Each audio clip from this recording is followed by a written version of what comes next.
When did you go to Iraq? 09 and 10. 09 and 10. Okay. Which was an interesting time to be there because they had already started the withdrawal. So I was witnessing like them ship out hundreds of tanks and everything else. And at that time, so I was in northern Iraq in Mosul and Tel Afar. And what was interesting is since the United States had announced that they were going to stop or going to withdraw, so they stopped shooting at us. They stopped attacking us because they're like, just let them leave, let them leave. And so attacks were few and far between. But it was truly interesting to witness the withdrawal of all that equipment, as well as to see like it kind of like put the nail in the coffin to understand that that whole war was bullshit, because it's like we are still there. People were still dying, not as often as before, because like I said, they stopped attacking largely, but not entirely. So it's like every person from there on out that died, it's like this is literally for nothing. So that it didn't occur to me in that exact moment, but once I got home in the years following, I was like, I just started to realize I'm like, this was not okay. How old were you when you went over there?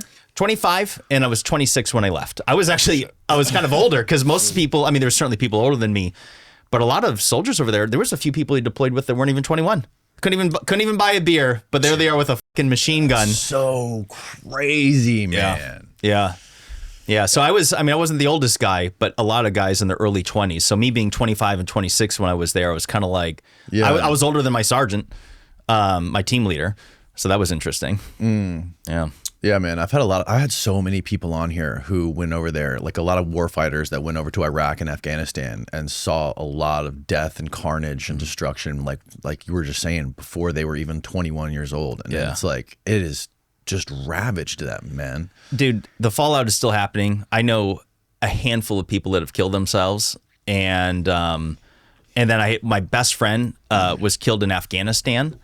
And the fallout from that, he was the oldest of 6 siblings, and what that did to his family is it's still carrying on. It's the most heartbreaking thing. In fact, while we're talking about this, I'm not the first to say it, but if people want to look into a conspiracy involving Iraq and Afghanistan, look into KBR, which is Kellogg, Brown and Root. Have you heard of that company? No. Okay, this is good.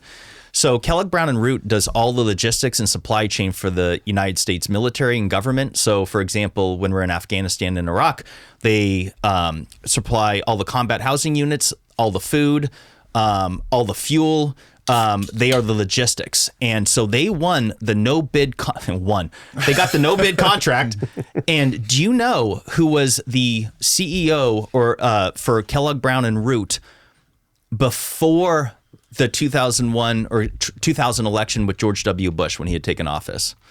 Wasn't Dick Cheney. It was Dick Cheney. It was Dick Cheney. Dick Cheney.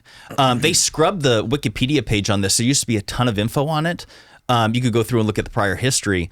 But Dick Cheney had stepped down from Kellogg, Brown and Root when he got nominated as vice president under George W. Bush. But I'm like, people need to connect the dots on this. And I have heard other people speak about it. I'm not the first to do it. But it's like, follow the money. People were all talking about, oh, it's Halliburton, it's the oil, it's the oil. I'm like, we didn't take Iraq's oil. In fact, I mean, ExxonMobil has like their stake in it and all that, but we ultimately did not pump that oil out and take it. I'm like, if people want to find the conspiracy, it's Kellogg, Brown and Root, because they had overcharged, and you can find New York Times articles on this. They had overcharged by many, many billions of dollars. And people started raising red flags. It's like, what's going on here? Like, what, and so you connect the dots. I'm like, I bet you anything that Dick Cheney, or here's my question. Let me rephrase it. How many shares of stock did Dick Cheney own in Kellogg, Brown and Root after stepping down from that company while we were still there? Was he still making money on that company? Because again, it was a no bid contract. So, whoever worked for Kellogg, people, the higher ups at Kellogg, Brown and Root certainly profited greatly off that. Yeah, I thought it was Halliburton that was over there. They were there too? So it was both. Yes. In fact, I think those two companies had merged. I think Halliburton and KBR ended up becoming one. I'd have to check this. Okay. Steve, can you find it? Or one may have been a subsidiary of the other. Oh, okay, I see. Yeah. Kellogg, Brown and Root. Yeah, never KBR. Heard of that. Next time you have a veteran on, ask them, because they're the reason why we had steak and lobster tail every Sunday in Iraq. It wasn't Maine lobster, but really? It was, swear to God. Now, and these weren't ribeyes. These were like boiled steaks. They weren't particularly good. Halliburton's construction subsidiary. Yep. Oh, it's their wow. So all the housing units, and I could tell you how overpriced this was. Our housing units, they said, were like $30,000 US, and that's as of 2009. These things were. I made jokes with people. We were all joking about. I'm like, there's no way you couldn't build this for like a few grand at Home Depot. Yeah, and they were charging $30,000. These were just box houses. These were the most. They weren't insulated.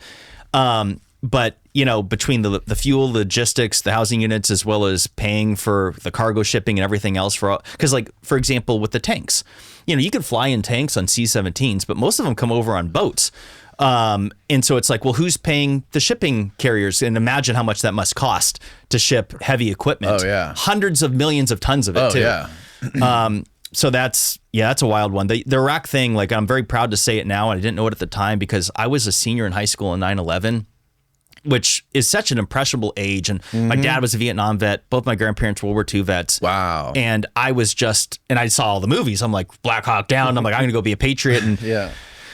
And so I truly believed in liberating the people of Iraq. And I worked with this guy who was actually a refugee from Iraq. He had fled with his siblings in the late 90s when, because he was from al-Basra in southern Iraq, which a lot of people don't know. There was a civil war there in the late 90s where they tried to overthrow Saddam, and they lost because Saddam sent in his Revolutionary Guard and the tanks and obliterated them. And then he sent the Revolutionary Guard to every household and took the eldest son from every house, which included his brother, who was 17 at the time, was not a fighter, and he was never seen or heard from again. So from that point onwards, Ali Al-Tahimi was his name, and I don't know where he's at, hated Saddam, and he volunteered as an interpreter, a United States soldier interpreter. There's a difference between like Iraqi interpreters, but he was a United States soldier and he had deployed there because he had, it was a blood vengeance. But he inspired me to enlist because I'm like, his story was incredible. I'm like, Saddam Hussein is the modern day Hitler. We got to liberate the Iraqi people.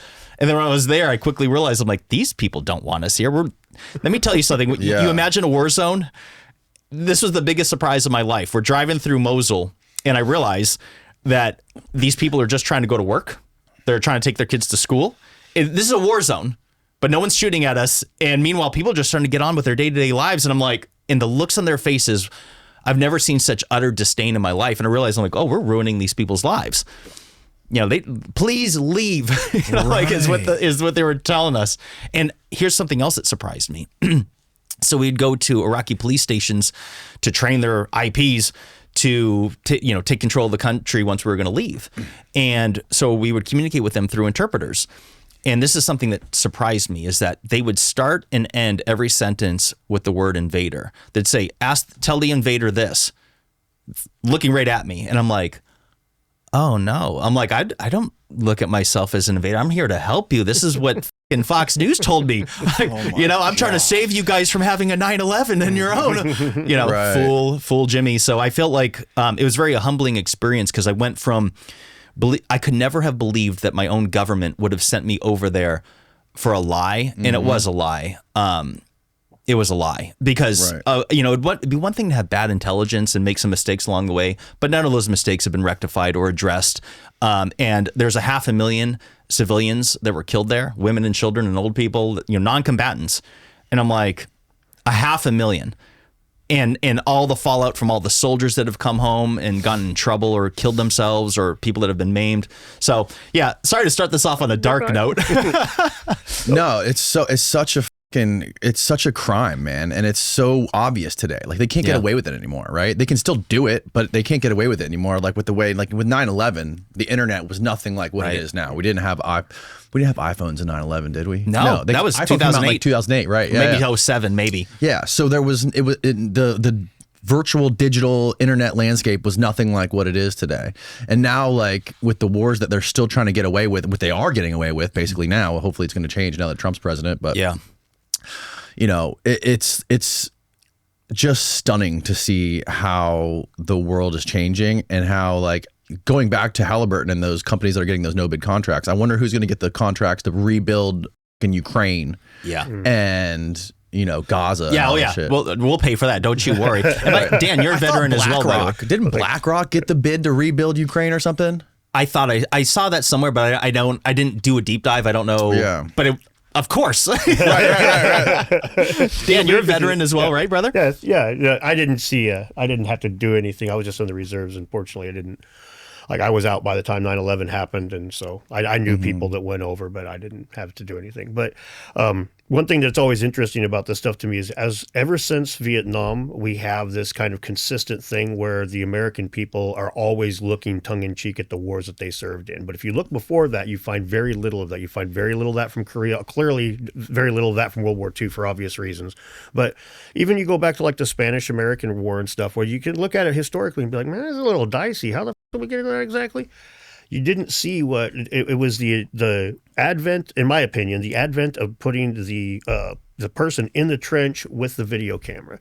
That's what really changed it. It got American people to just look at this stuff in a different light. Right. And now with the internet, like you're saying, I mean, it's completely different. Now the shit, I mean, I'm sure, could you imagine what the f*** would your drill sergeants have done if somebody was live streaming their bullshit on basic training? I see all the time. This guy's like, oh yeah, this is our basic training today. Here's what I'm doing. I'm like, what the f***? Man, I would have been dead. They would have shot me. They would have court-martialed my ass.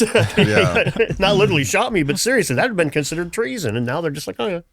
Yeah. So BlackRock, I guess it just says that BlackRock is involved in the rebuilding efforts. And it says, according to Philips Hildebrand, vice chairman of BlackRock, the development fund for Ukraine will include at least $500 million from countries, development banks, and other grant providers, and $2 billion from private investors. Wow. A lot of money running around. BlackRock. A lot of money floating around over there. You guys want to get involved in the war business? Yeah. You know, so you guys, Dude, it's like every conspiracy ties back to war. Everything ties back to the military-industrial complex. Yeah. And like things that you wouldn't even imagine tie back to like military do. Yeah. Props to President Trump, who just got inaugurated yesterday, because he was the first, to my knowledge, since JFK to say the words military-industrial complex, and he had said that years ago. Did he say it? Yes, not recently, but he had said, you could find a quote. I saw it, and heard it with my own eyes and ears. But he said, there is a, military-industrial complex. That's what people call it. He said something along those lines. And so that's like, I'm like, all right, he's one of the good guys. But I've long thought that I'm very pro-Trump, and leave negative comments right now. Right. It's just so fascinating. It's the first time in a long time we've had somebody who's just been advocating for peace. Yeah. And he's a Republican, right? When's the last time that happened? Yeah. It's backwards. Seems like it's backwards. Refreshingly. Everything seems backwards as far as politics feels optimistic, man. Did you see Elon doing the Hail Hitler? Yeah. People are. What was that about, dude? So let me defend him. I'm like, there's no way he was doing anything related to Nazis. It was a Roman salute, and he is passionate about the Roman Empire. And they all left out the context, which was afterwards, which is that I throw my heart out to you. And I'm like, some people say he has Asperger's. He's kind of an oddball. And that's not to be disparaging at all. I consider him a genius. Right. And I think he's one of the good guys. I adore him. But I'm like, no, that wasn't anything related to Nazis. It just wasn't. Right. Important, some are not. But this one. We got the clip here. Is there volume or what? Here we go. This one really mattered. And I just want to say thank you for making it happen. Thank you. Did he at least think though? Like maybe it's a little close. My heart goes out to you. Right there. Right. I think maybe he's like, he's such like a social media savant. He knew that I'm going to do this Roman salute and most people are going to think it's a Hitler salute. Right. So it's just going to get a lot of attention and stir up some controversy. Yeah, I think he was my best guess, and I don't know the guy. I think he was being sincere, and the Roman salute is not the same thing as the Nazi salute, although the Nazis got it from the Romans, but there's a difference there. Like people. What is the Roman salute? Back, do you want to answer this? I mean, I know that back in times of the Roman times. Sorry, demonetization for you, Danny. The people they throw their hearts to the Caesars because they love them, and so that's where it came from. It was a sign of great respect, but it's nothing related to anything against Jews. This isn't about committing a Holocaust. Right. It was just a symbol of respect and love. And I mean, Elon Musk is one of those people that he keeps talking about like, how often do you think about the Roman Empire? Yeah. And he does say that stuff a lot. I mean, if I may, I find it pretty, I think it's the opposite of a social media savant move. I think it's kind of This is kind of, and you should have probably thought about this a little more. He was probably just, I think Jim's right, where he's enthusiastic and he's just like, I love you guys, I love Rome. But that's the kind of thing that, I mean, it's too polarizing. There's certain people that like, there's a huge swath of the population that is too stupid to even like look at the context of a quote. You give them a tiny little snippet and they're just going to take that. They won't even look what came before or after. Something like that feeds right into all of their hate. And so I personally, I think that was kind of a bad move on his part, although it definitely went viral. Oh my God, the CNN, I saw a CNN clip of these two women talking about it. They were just like, oh, well, you can look with your own eyes and you can see what he did and you can make your own decision. I don't know how great that was. Probably wasn't the best thing. I suggest you look at it for yourself. Kind of terrifying. I will say, and one of the reasons why I'm passionate about defending Elon, putting aside all the freedom of speech and what he's done with X, but I myself have been blasted as a Nazi. You've heard me talk about diet, health, and longevity ad nauseum on this podcast. And one of the ways I tailor my diet is to enable my body to stay in ketosis. And there's a company that makes a special product which is designed to kickstart your body into ketosis with natural energy and no sugar. And that's Ketone IQ High Performance Energy. They recently launched Ketone IQ Plus Caffeine, which includes caffeine from green tea and 5 milligrams of ketones. And dare I say, it tastes great. On the day of a podcast, I'll eat a big breakfast, but I have to skip lunch because I'm sitting here talking. So I'll use Ketone IQ as a meal replacement, which helps my body burn fat instead of glucose, which gives me far more mental clarity, energy, and focus during the 3-hour conversation when we're sitting here. Ketone IQ comes in a pouch or a shot you can take once a day and provides fuel that is produced by the body when it's pushed to its limits or starved of carbs and sugar. It has no salt, gluten, or artificial flavors. It is this company that is trusted by the NFL, NBA, Olympians, and the U.S. military. And today, our lucky listeners can save 30% off your first subscription order and receive a 6-pack of Ketone IQ by going to ketone.com/Danny Jones. Again, save 30% off your first subscription order and receive a free 6-pack of Ketone IQ by going to ketone.com/Danny Jones. It's linked below. Now back to the show. I just for sharing my ideas in lost ancient civilizations, I've been called anti-Semitic. I've been called that I'm spreading dangerous Nazism. Particularly because I shared the swastika, which is arguably the most. Well, the Nazis stole that too. Exactly. A lot of people are not aware that it's a prehistoric symbol that dates back approximately 10,000 years and is found on 5 continents around the world. And, so take all the terrible Nazi stuff aside, throw those people away as far as the conversation. But I had shared because I'm like, I consider it strong suggestive evidence that ancient humans were transoceanic, that they were traversing the continents and the oceans many thousands of years before we were taught in school. And I had sat on sharing that swastika for like 6 months because I knew that I would get heat for it. And in the back of my mind, I'm like, I just never want to be called a Nazi. Like, I take great umbrage to that. I mean, I went over and volunteered for Iraq because I looked at Saddam Hussein as being the modern day Hitler. And I'm like, I wanted to fight against that. And I'm like, it's just, I said this before, I'm like, it is a grown-up conversation. You have to look at the swastika as something that has nothing to do with Hitler. He bastardized it. He ruined it for everybody. Right. But it was a symbol of peace. And he turned it diagonal, right? Yeah, he flipped it or angled it or whatever he did to it. That's the Hindu version right there. Yeah. And, so to anyone listening that's not familiar, the Native Americans utilized the swastika dating back approximately 2,200 years at the Hopewell Mound in modern day Ohio. You'll find it in the American Southwest, the Yavapai Indians, the Pima, as well as is it the Hopi Indians? I'm getting that wrong. Yeah, Yep, the Hopi. It's you see it in almost not quite every Native American's culture's iconography, but they've got those sacred circle things that quite frequently will incorporate the line coming off of it. Like I said before, to me it seems like it's a symbol for the cardinal directions, north, south, east, and west, and then it's just a symbol for the passage of time. The line comes off of it, symbolizing that line moving. The north is turning, and I could be wrong, but that makes a lot more sense than the ancient Hopi hating Jews, right? So it's, but that's where the conversation, where it is frustrating, where it's like I draw the parallel sometimes.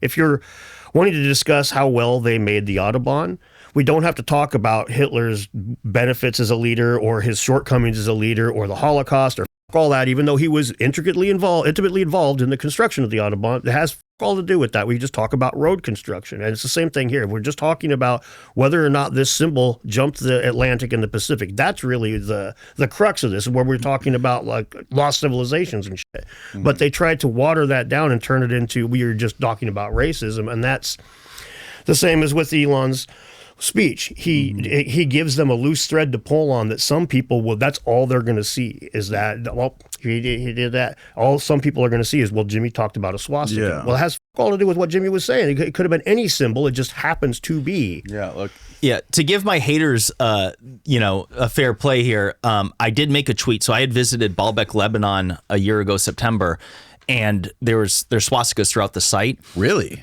Yeah, it's wild. And I had shared a post on Twitter that said, did Hitler and the Nazis know something about ancient civilizations that we don't?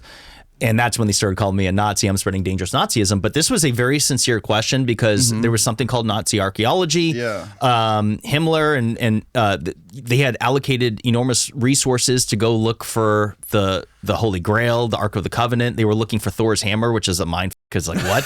Like why were they, what made them inclined to do this? And like as you shared before, it's like all right, Himmler had an interest in this stuff, but I'm like, why? Where does this come from? Why were they so obsessed? And I'm not talking about anything Aryan. I could care less about the color of ancient skin. I don't care. This means nothing to me. What I am curious about is why they were looking for the Ark of the Covenant. Did they know something about lost ancient civilization that we don't? Because through my studies, it is my firm belief that ancient humans were far more advanced than we were taught in school. How advanced? That's the fun part. That's the debatable part. But clearly what we were taught in school, there's, as Graham Hancock has put it, there's a missing chapter of human history, that there's things that just don't add up. We don't know how they built the pyramids. We don't know why there are similarities found across the continents and the oceans that shouldn't exist prior to transoceanic sea travel, which allegedly didn't start until Christopher Columbus in 1492. And so I think there's something there. And the Nazis, despite how all the evil doings that they did, they were also incredibly advanced. They, whether it's from the rockets and jet engines and other inventions that they had done, they were arguably the most technologically advanced country on earth during World War II. They weren't stupid. They may have been evil, but they weren't stupid. And so the fact that they had such an interest in ancient civilizations, that makes me go, I want to know why. Well, to run with that, they were evil but stupid, not evil, not evil but not stupid either, or are evil but not stupid. Something. I'm trying to make words here. It's not quite noon, so you're okay. Sorry. Anyway, the Nazis were clearly evil, but they had a government, a powerful government that had gone around Europe looting museums and other governments. Right. So if I was to say, what does the Vatican know about ancient history that we don't know? That's not me saying the Vatican is some great organization. That's just saying there's some snaky motherfuckers that have a bunch of shit under wraps. And it's the same thing here, but they twist that into saying... Who gave the Nazis a bunch of money? Well, it wasn't the Vatican. Do you want to talk about the Union Banking Corporation? Is that what it's called with Prescott Bush? Is that what you're referring to?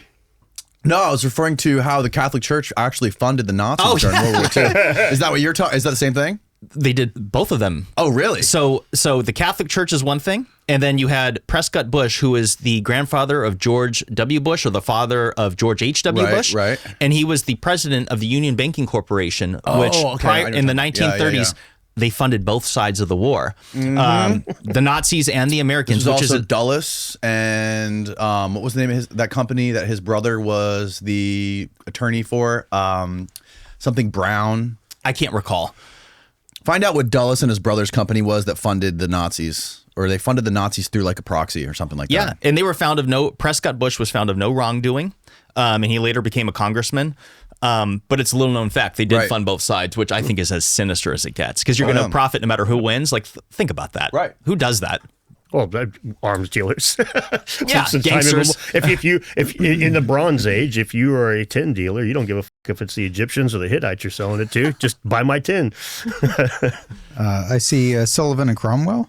No, they had a company. I always forget the name of their company. It was called something Brown. Oh, fuck. Are these the Dulleses that the Washington Airport IAD was named after? Yeah, that's correct. What was the name of their company that funded the Nazis? There you go, Brown Brothers. There you go, Brown Brothers and Harriman. That's what it was.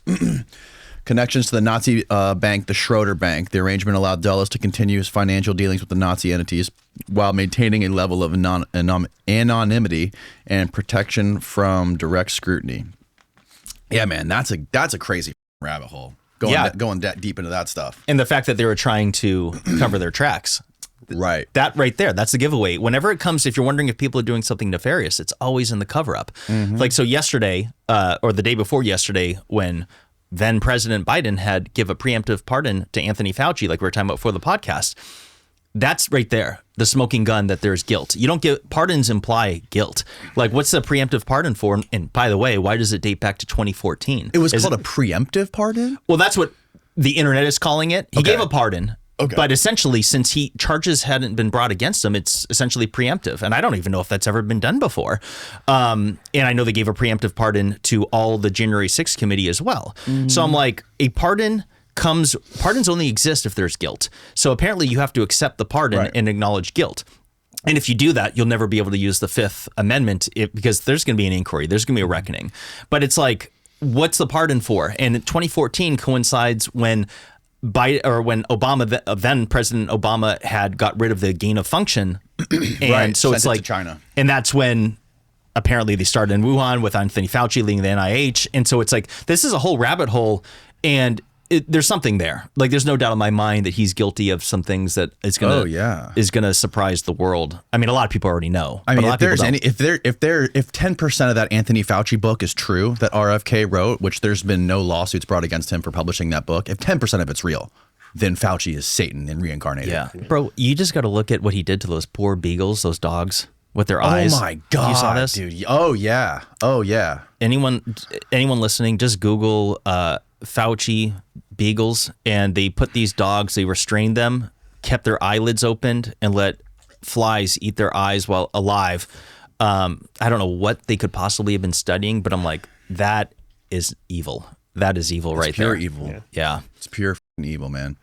No, I wonder what because I know there was a huge inquiry on Fauci and what he did, looking into, I know Congress was ripping him apart and looking into him, doing like a deep analysis of what he was doing and what his motivations were and what sort of backhanded money was funneled to him during this whole thing. So I wonder, Steve, like what is the like official, like what state is Fauci currently in regards to the federal government's investigation into him? Is it done, or is it like an ongoing processing thing where there's like future appearances he has to make, or like future court, you know what I mean? Like Ron Paul said in a tweet the day before yesterday when that pardon was issued that this isn't over. Yeah. No, that's not his exact words, but I forgot, it was a lengthy message, and he said that this is. Is this the message? Oh, Ron Paul vows to continue investigation on what? On Madden. On Anthony Fauci. Intensifies his investigation into Anthony Fauci, asserting that Biden's pardon only deepens the inquiry. Right, it does, into the pandemic's origins. Read more about, How can there be a pardon for crimes against humanity? If he's guilty of what people are suggesting. Guantanamo, baby. Yeah. There needs to be Nuremberg 2.0 on his ass. With an IV in his arm on the way there. I'm pretty nonpartisan. I'm not a fan of either side of the political spectrum, but I will say that it really frustrates the piss out of me that every single time a new president gets elected anymore, we have pardons going both ways. This is bullshit. The system shouldn't be working like that. We shouldn't have to, because it's basically, we're no longer catering to the country and like compromising with people. It's just capitulation. F you guys for 4 years. No, f you guys for 4 years. No, f you guys for 4 years. Well, look, the Fauci one, that one's unacceptable. That's unacceptable. We've got a goddamn system, man. We have a system that works. It's like we already let the presidents do their fucking executive orders and kind of subvert our system a little bit. We already give them that leeway. Why the f do we need you guys running around pardoning people? Just cut that shit. I'll go govern the country, and if somebody f***ed up, let them fucking get crucified for it. The one I don't care about is Hunter Biden. I don't give a f. Me either. Pardon him. Yeah. It's all he's got left, bro. He wakes up every morning and someone has to remind him he's the president of the United States.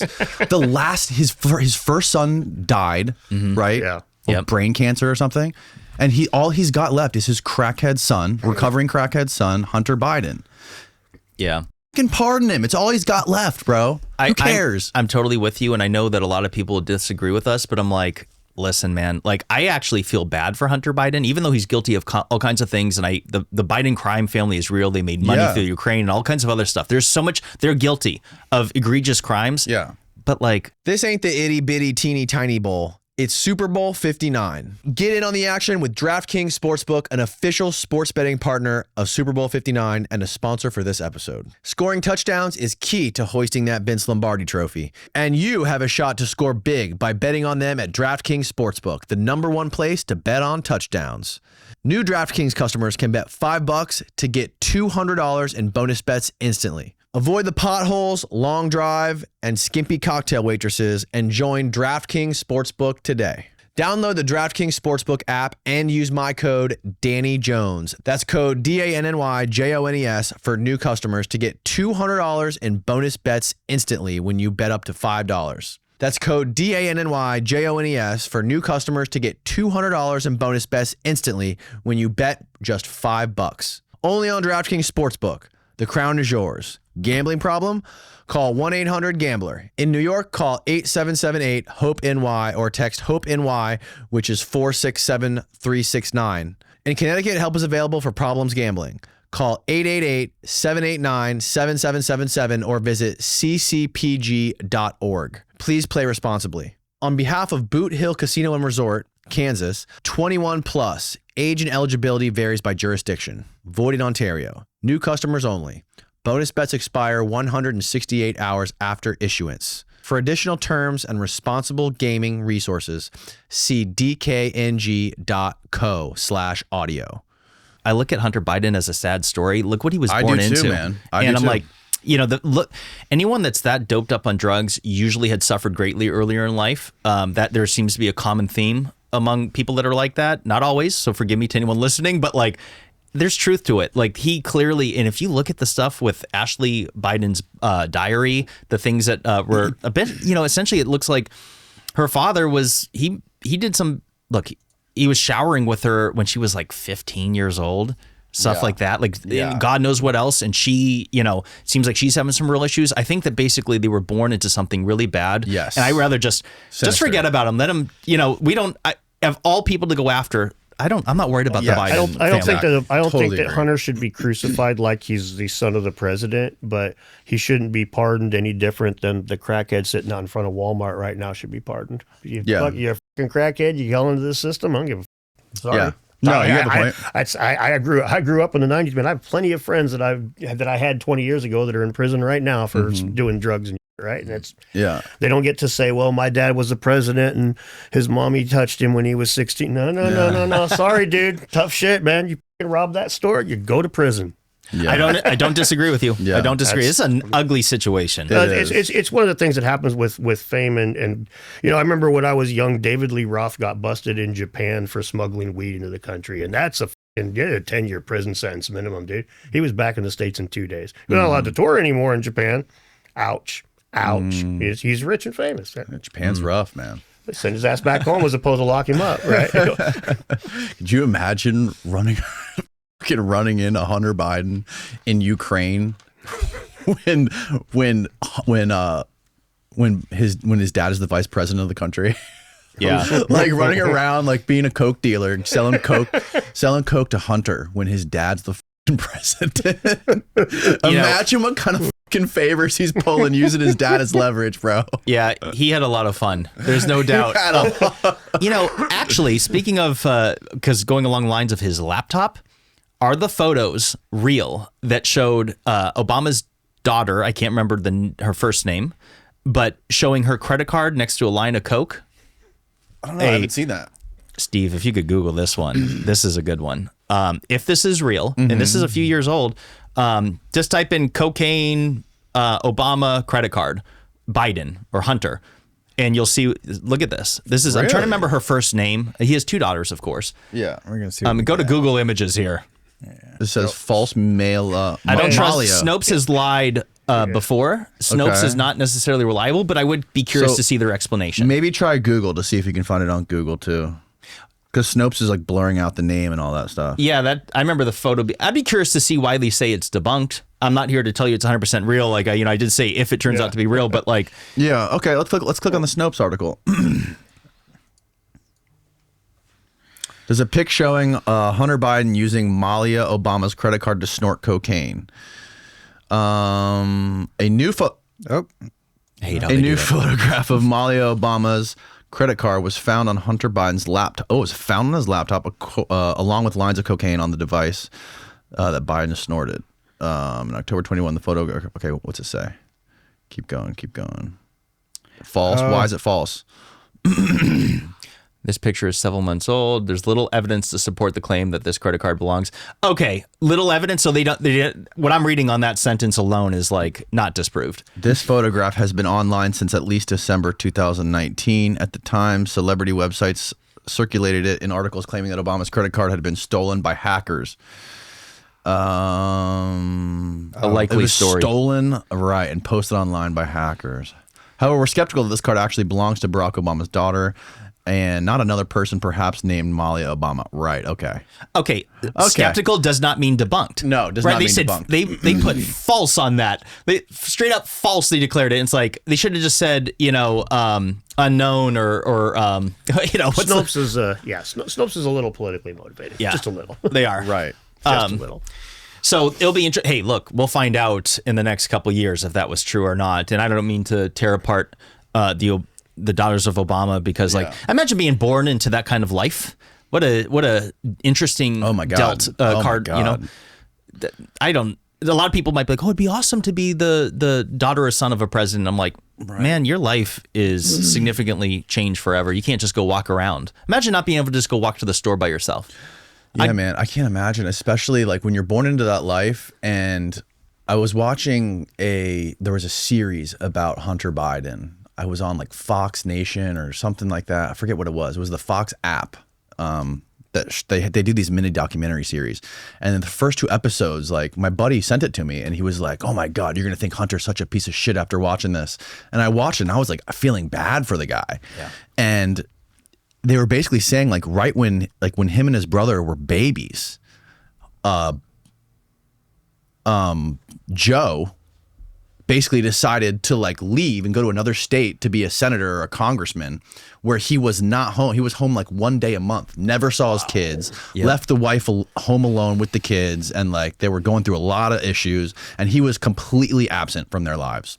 Yeah, that's rough. That destroys children, and he chose his career over his kids. Well, yeah, and that's a hard one too. Like I was just thinking as we're talking about Hunter Biden and stuff. It's like imagine being that kind of person. It's a testimony to the power of cocaine, right? I mean, Hunter Biden's got all kinds of fucking options in the world, right? He can do whatever he wants. What's he want to do? I'll go get high on that fucking powder. Most rich kids I know end up going down that road. It's because lack of better things to do, man. It's an available thing, and what are you going to do? People are not. What are they choosing to do? They're not. They're bored. They're fucking bored. Basically, is what it looks like to me. Or they're trying to run 22 hours a day, so they end up doing stimulants. But it's the same kind of thing. It's not the right way. Your brain's wired differently when you're raised that way and you're given everything. Yeah, totally. And you have more than all your friends. Like you're just given things and you don't understand the value of it because you don't really have to work for stuff. Yeah, it does some fundamental thing to your brain. It's a disservice. I've had friends that grew up where like they were fortunate enough to where their parents bought them a car. Now, when I was growing up, I had to get a job and get my own car. And my dad helped me out with the insurance. So I get he put it on his name. So I had the lower insurance premium. That was as good as I got it, but I had to have a job because I had to pay for it. And I had a certain buddy who his parents were very well off. And they bought everything for him. And then sure enough, in his young adulthood, he had big problems with credit cards because he didn't understand the concept of saving and spending. Right. And he got himself in a pinch for a bit. I actually used Fortnite V-Bucks to teach my kid that shit. I just give him Fortnite V-Bucks? I let him have a $25 every 2-week allowance, and he was buying V-Bucks like a madman with it when he was Fortnite? 10. And then he wanted, about a year later, he wanted a costume for Halloween, a Fortnite costume. It was like $125. I'm like, well, you need to save some money for that. How much do you got? He's like, well, I don't have any money. I'm like, well, how much money have you spent on V-Bucks in the last year? And then he went and looked, and he was just like, oh, f*** me. And now when he looks to buy something online, he's like, I'll buy that game, but I kind of like that skin, but I'm not going to spend $16 for an anime gun. It's like, yes, see? perfect. Yep. Yeah.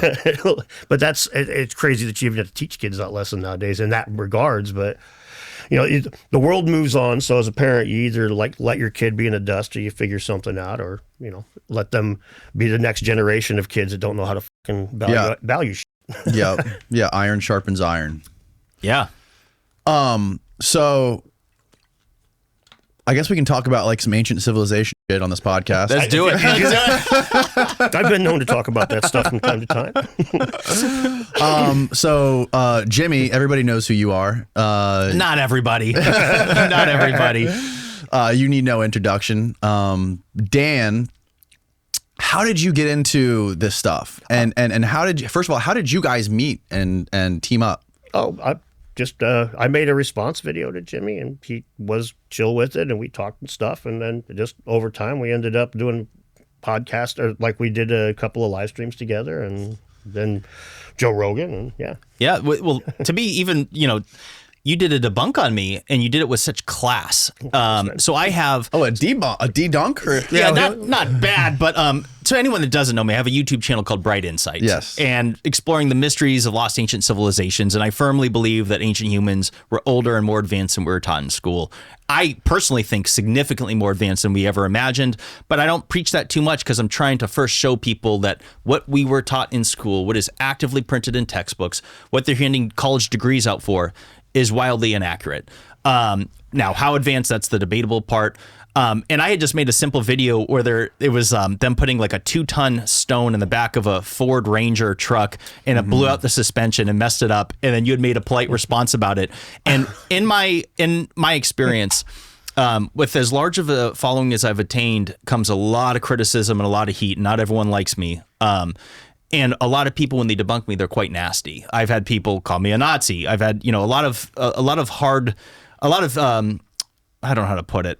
Basically, people not be nice, but Dan Richards here is a class act, and I gravitated towards him. I'm like, how refreshing that somebody can, oppose to what I'm suggesting and do it with such class. And we connected, we've been friends ever since. Yeah. and Dan is providing such a unique niche spot in this field where it's like you're bridging the gap between academics and the ancient alternative theorists, as I put it, where it's like you're seeing things from both perspectives, where you'll defend the academics when they're right, and you'll defend the other side or contradict, depending, and you just follow the evidence as you see it, and you communicate it with class. Thanks, man. How did you get into this stuff? Do you have a background in this kind of history? I mean, kind of. I pre-ordered Fingerprints of the Gods in '95. Like I had it, Hastings had it waiting for me the first day it was available. I'd read The Sign and the Seal a couple of years before that. So I was a Graham Hancock fan like a long time ago, and read the stuff and was into this stuff over the years. Got custody of my kid in 2015, and like working up to getting custody of him, and then the years afterwards, I just kind of unplugged from all that. And then I come back and I see that there's like this robust debunking sphere community on YouTube, and everybody's fighting back and forth about this stuff now. And so I watched Ancient Apocalypse, and I watched Milo Rossi debunk Ancient Apocalypse, and I'm like, well, he kind of did a half-assed job on that. So I started making videos addressing it, and I was surprised that it started gaining traction pretty quick. And now I just kind of poke at any side. Although a lot of the archaeologists out there will say that I'm not on their side at all anymore. I will still quite frequently defend their positions, just very few of them as individuals, sadly. But that's a different story. They hate you. I've now seen, no one gets more heat than Graham Hancock. Then I know I get a ton. And now I think you've now pulled the lead on that. They are obsessed with you, actually. If you go take a look on X, anybody, go look at the battles that you're dealing with. It's unreal. They're trying to come after you for anything. Isn't it weird how people fight so hard online about shit that was going on thousands of years ago? Bro, it's so weird to me. I never imagined. People are vicious. It's insane, actually. When I got into this, I remember thinking to myself, well, I'm not talking politics here. I'm not debating abortion. This should be pretty harmless. Right. And then not too long into it, I started to see them like, oh my God, this is visceral. Like people, I'm debating, I'll say that the pyramids weren't built to be tombs, and people actually seem to hate me for it. They get really upset. I suggest that Atlantis is in the Sahara, Africa, and people hate me for it. And I'm like, I'm not debating abortion here. Like, this is very benign. I'm like, I consider this to be totally harmless. Yeah. But it turns out that this is something that exists in any realm. As I've connected with other content creators of totally different genres, nothing related to ancient history, there's internal battles. Everyone's just trying to. Unfortunately, a lot of people have this crab in a barrel mentality, which is that they try to tear people down that maybe have a louder voice than them. And it's like, my philosophy is like, hey, if you disagree with what I'm saying, become the bigger voice. Just, I don't understand the competition. You just said it, iron sharpens iron. I mean, Jim disagrees. When we talk about Baalbek, for example, like Jim sees things differently than I do, but where we both see things and where they overlap, we see areas that each other wouldn't see. You could almost picture it as like an overlapping fields of fire metaphor. Different people come at things with different perspectives. And so when you have multiple people that have different ideas on the same thing, with cordial communication, they sit down and talk, and they don't have to fucking agree on a single point, but they have to agree that we're not going to be dicks to each other. You can get somewhere. And if the person looking like with Ben and the vases, I disagree with him on a lot of things, but I know that he's honest and passionate. So I completely support his work, even if I think that he's pointed 180 degrees in the wrong direction, which I don't. But I do think he's headed in the wrong way. But it doesn't matter because his work is honest and is valuable. It brings fucking data to the table, right? Yeah, that's the differentiation. Like, Ben's a great guy. That's what it comes down to with me, and that's one reason why Dan and I have connected so well, is that it's about principle. Like, I pride myself on honesty, and it's like there's other people in this realm that will embellish things or say things that are otherwise just totally inaccurate. And it's like it comes down to character. So when people try to character assassinate me for having opinions that differentiate from what they were taught in the textbooks, I find it's incredibly offensive. And as far as Baalbek goes, that's one interesting thing that Dan and I connect on, is that I think that there was a lost ancient technology. And I always say this, it doesn't have to mean Wi-Fi and space lasers. Technology, like a saddle on a horse is technology. Anything used as a tool is technology. However, the evidence appears that the Romans simply did not construct the foundation of the Heliopolis at Baalbek. And I consider Baalbek to be, besides the Great Pyramid of Egypt, if there was one site on Earth, I would say on top of the Great Pyramid, more so than the Great Pyramid. Pyramid is just, I think the Great Pyramid was a lost functional technology, but let me backburn that for half a second and say that Baalbek is a more significant example from the standpoint that it was alleged to have been constructed by the Phoenicians and the Romans, but there's a complete lack of evidence. In fact, the evidence that it does exist there would suggest that it just wasn't them, is that they did not have the capability to move, lift, and stack those 3 trilithon stones, which are 900 tons apiece. And what's interesting about Dan is that you've pointed out that, like, for example, people will often use the Thunderstone, the bronze horseman in Russia, which was like some 1,500 tons, and for them to have moved and lifted it in the late 18th century, late 1700s, they needed the screw jack, they needed advanced iron rails, metallic ball bearings, things that the Romans did not have. And it's like, so there's like this ground that we share, which is that you might not think that it was some lost technology, but it clearly was done with a method that is completely unknown to the Romans. And I mean, correct me, how do you feel about that? I would say that it would be a lost technology, but it wouldn't be. I wouldn't consider it a high technology. I wouldn't consider it power. Like I don't think they had like power. But you don't think the ancient civilizations that were around during the pyramids had power? I don't think they had like electricity and shit like that necessarily. Not like any. I don't think they were using steam power to lift big rocks. So how do you think they cut those giant stones? I'm not really sure, to be honest with you. But let me ask you this: what is the reason you think they didn't have power? Because we have nothing of it in the record except for a few things that can be done in other ways. Except there's a few exceptions, but like most big rocks, we can look at and say, okay, it would take a long fucking time, but we could eventually cut that. So you can't, in my opinion, it's like, if I could cut this with a spoon, right? This piece of wood, and it's going to take a long ass time. But if you came in here and it was cut in half, and the only tool available is a spoon, and you say, well, did you do that with the saw? If I got no saw here, man, you got no saw on the record. I could do it with the spoon, but there are times when you can't do it with a spoon, to follow that metaphor. And like at Baalbek, for example, like Jim was saying, we did need more tech than that to move a big rock like that. And furthermore, the stones at Baalbek, the 3 that are still in the ground, to me, that betrays the fact that the Romans gave up. It's like you've got 3 in the wall already. Why are there 3 more in the ground that you didn't take out? The 3 in the ground. The pregnant stone, Yeah. or whatever it's called. Yep. And those 3 in the ground all show signs of being measured with the Roman foot. The 3 in the wall do not show signs of being measured with the Roman Right. foot. So that to me is, and Romans built with symmetry. So you got 3 stones here. We're going to put 3 more over here, quarry those things, and the guy's tasked to move them, look at it, and say we can't. Yeah. I will say real quick about Baalbek, as far as cutting the stones, those are limestone, and I have no doubt that they could cut limestone with primitive methods. When it comes to Egypt and the granite, a whole different ball game. Yeah. But when it comes to Baalbek, we're talking, again, 900-ton stones that were moved approximately a half mile and then lifted and stacked some 30 feet off the ground. And that becomes a matter of physics, like physics defying that say. Let me be clear, we could do that today, absolutely. But what it takes for us to do that today is magnificent. Like when they moved, I like to use this example, which is that the largest stone in modern times is the 340-ton stone that's at the Los Angeles County Museum of Art. And to move it 104 miles, it took a year of planning. It cost $10 million, and they had to custom build a trailer truck around it. Steve, this would be great photos if you're able to bring it up, because this trailer truck they built around it is 260 feet long, 30-something feet wide, 44 axles, used 198 semi-truck wheels. Jesus Christ. And they moved it. It took 9 days. They moved it at 4 miles an hour. They had to go around certain roads because roads couldn't even withstand the weight of it. And this is to move into, so that stone is 1/3 the weight of the Trilithon stones, or at least of the Ramesseum statue, which is 1,000 metric tons. Let me say that. Third. That's impressive. And that's where like to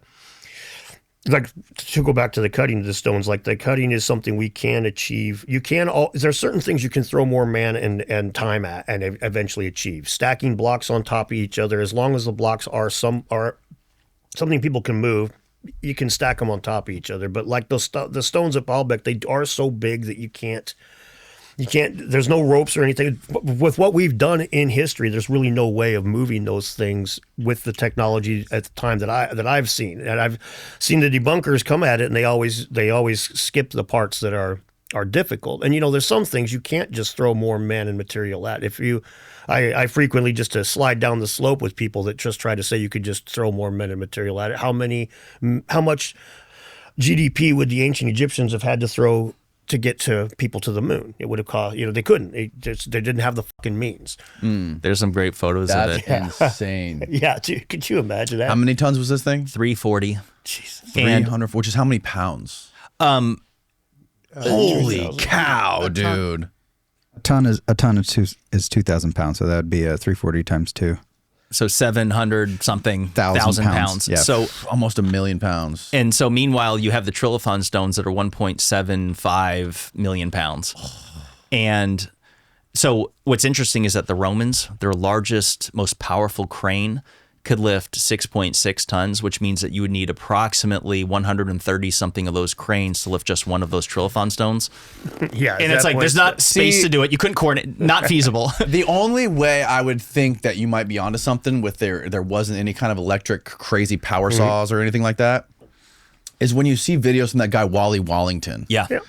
Who's moving those stones basically like with these little wooden wedges and things and like balancing them properly. Like if you could understand the math and the balancing and all and the physics of moving these stones and using gravity to help you, I think that could be an explanation if they had some sort of super advanced understanding of mathematics. Right. Which I would think they would. And not only that, like I talk about this one every now and again, but stones was up until the Metal Age, man, until the Bronze Age, stone was the premier building material, and not just for humans, but for hominids. I mean, this goes back millions of years, where people were working with stone to make every tool, every weapon that they had.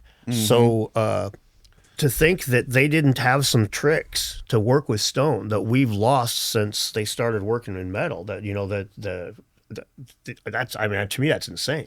Now, let me say this about Wally Wallington, because that guy is a genius. Like that, what he accomplished to move those 20-ton stones is brilliant. Yeah. But my pushback on it is that He did it on a concrete foundation. He also used water. He needed a hose to do it. He used pressurized water. So I'm like, when I look at the 80-ton stones, To do what? To cut them? So he would basically like use the water to have the sand below it fall apart, and then use it to shift the weight. And so when I look at the 80-ton stones, the largest stones that were used to construct the Great Pyramid, they were moved some 500 miles and then lifted and stacked a couple hundred feet above the ground. I'm like, Wally Wallington's method, although brilliant, wouldn't be feasible for that explanation. Yes.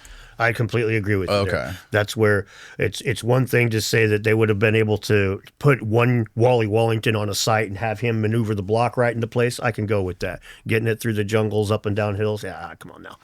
And to get it up elevated that high too, right? Exactly. Now, let me also say this, because the devil's advocate, people listening, be like, well, they moved them on barges, Jimmy, you dumbass. I see it all the time, and I'm like, well, the largest Egyptian barge couldn't move a fraction of that weight. Now, like, well, they had larger barges, and I'm like, okay, it's not in the record. And not only that, the physics of moving it on and off that barge is no little thing. Like, we're talking center of gravity. Like, that's a thing. Oh yeah. So even I had Ed Barnhart on here a couple months ago, and he was explaining to me how the size of the conventional explanation for those Olmec heads is the archaeologists believed they moved them on barges through the rivers. And he was saying in order to build a raft big enough to float one of those Olmec heads, it would have to be like 4 times wider than the river itself. So he completely thinks that conventional explanation is bullshit. And he's an academic archaeologist. yeah, I want to go visit the Olmec heads. That is like I haven't done a deep study on ancient Mexico. But the more I'm looking into it, I'm like, oh, there's something here. Those Olmec heads being the largest 50-something tons moved approximately 60 miles or almost 100 kilometers. Oh yeah, it's insane. Through jungle and marsh Crazy and swamp. jungle. Dude, the South America's got all kinds of goofy stuff like that. I recently covered in a video the Aymara language having a guy used the Aymara language, which is spoken by the indigenous people in Bolivia, the ancestors of the Incas, and they use it. This guy used it in the 80s to make computer language. A computer software that was a multi-language translator years before Google Translate, and it could translate. Oh, I saw this video you did. Yeah, that to me is fucking crazy, man. It's like Explain that for people who okay. The language has there's a few things that make the language work. This guy Guzman was his last name. He's a mathematician. He discovered that this language had a few properties that he was able to use to make a computer language. And one of them was that the language, instead of having where most languages are a binary language, a yes or a no, this one had also incorporated maybe in every sentence. It basically has either a affirmative or a maybe. So that allows for a yes affirmative, no affirmative, or maybe. So that gives it a 3-point logic. And the language never changes its syntax structure, which is extremely rare. I mean, if you think about like how Yoda talks and how, it's all backwards, right? Most languages, when people incorporate a saying from another language, they change to keep the same syntax as the new language. They don't do that in Aymara. They keep the same syntax every single time. It's a few things like that where they ended up making it where it works with computers so well, and it's the only language that has the 3-point logic. It's the only language that doesn't change like that. Yeah, there he is, Ivan Guzman de Rojas. Yeah, Aymara is the name of the software. And this to me is more impressive than the rocks of Baalbek because you don't look at it and see quite as much, but this dude did. He looked at it and he was just like, holy shit, there's a computer language tucked into this language. I mean, not exactly, but an algorithm that will work with computers so well that he put very little personal time into this, and by the time he gave up on it because of age, there was like 12 different languages or 8 different languages this thing was able to do, and they have to still put the words in. The lexicon has to be added individually, right? Like you have to type in each word and tell the thing what to mean, and that was all done by volunteer, and in 2006 it was still better than Google Translate was, and that's a while ago, but that's impressive. Yeah. And then just going back to like what we were talking about with like the swastikas being in all these different cultures all across the world, like the same thing with these structures, like the structures of like these pyramids and these just giant stone monumental things that weigh so goddamn much that we wouldn't know how to move them or lift them even today without like spending them. I think it was Chris Dunn in his book. He interviewed a company who basically cut giant granite countertops or something like that. And he was asking them, what it would cost to recreate one of those boxes that are inside the Serapeum out of granite. And he was like, just the freight would be 250 grand. And he's like, we would never do that out of one piece. We would bolt 4 or 5 pieces together. That was one of the most interesting things about it. It's like they wouldn't do it in one piece. Yeah. And with modern technology, with diamond tip drilling. And by the way, real quick to the swastika, I just remembered something random. Because a lot of people will say, oh, it's, the time, and say it's like the Big Dipper. Here's something interesting to make people think. The swastika is also found in Peru as well as Bali, which is in the southern hemisphere. And although you can see the Big Dipper from Peru, you're not going to see it from the Peruvian Andes, because like the mountains, I've been in the Peruvian Andes, and it's just, you just don't see the horizon, because the Big Dipper would be low on the horizon in the southern hemisphere. And to a certain point, the further south you go, you wouldn't see it at all. I'd have to double check on Bali as far as how far south it is. But it's like the fact that the swastika is seen there makes me doubt that maybe it's not the Big Dipper, because it's not the swastika isn't totally shaped like it. Like they try to say it's the Big Dipper facing 4 different directions, the cardinal points. Right. I'm like, but they leave out a key, part of its symmetry that I'm like, I'm not convinced that that's what it is. Yeah. And on top of it, the swastika, some people say it's a very basic symbol, but I'm like, it's also highly unique. I don't think it's all that basic and intuitive for anyone across 5 continents to all come up with the same symbol. I have doubts about that. I can't prove it, and I don't ultimately know. But the fact that it's found on 5 continents, dating back as far as 10,000 years, is bizarre. I think that it's indicative of a cross-continental connection that existed long before we were taught. But there's other things, like you mentioned the pyramids, found on 4 continents around the world. There's deities that are also very similar in various parts of the world. Yep, like that number 7, the 7 sages, and going back to Mesopotamia, and that's seen in different parts of the world. The idea of mirroring the sky on the ground with buildings, that's something that you see both in South America and in ancient Egypt. Like cosmic alignment with buildings and stuff like that. Like the Mayan temple with the El Kukulkan with the undulating serpent, or the Orion Giza thing, which I know some astronomers will complain about, but they haven't done their research. So for those of you who are already typing, go fucking research it a little bit. What is either of you guys, like, what's your favorite theory on what the Great Pyramid actually was? Like, if you were just like playing the lotto. My best guess, and I don't know, that I always like to say I don't know. Crazy tinfoil.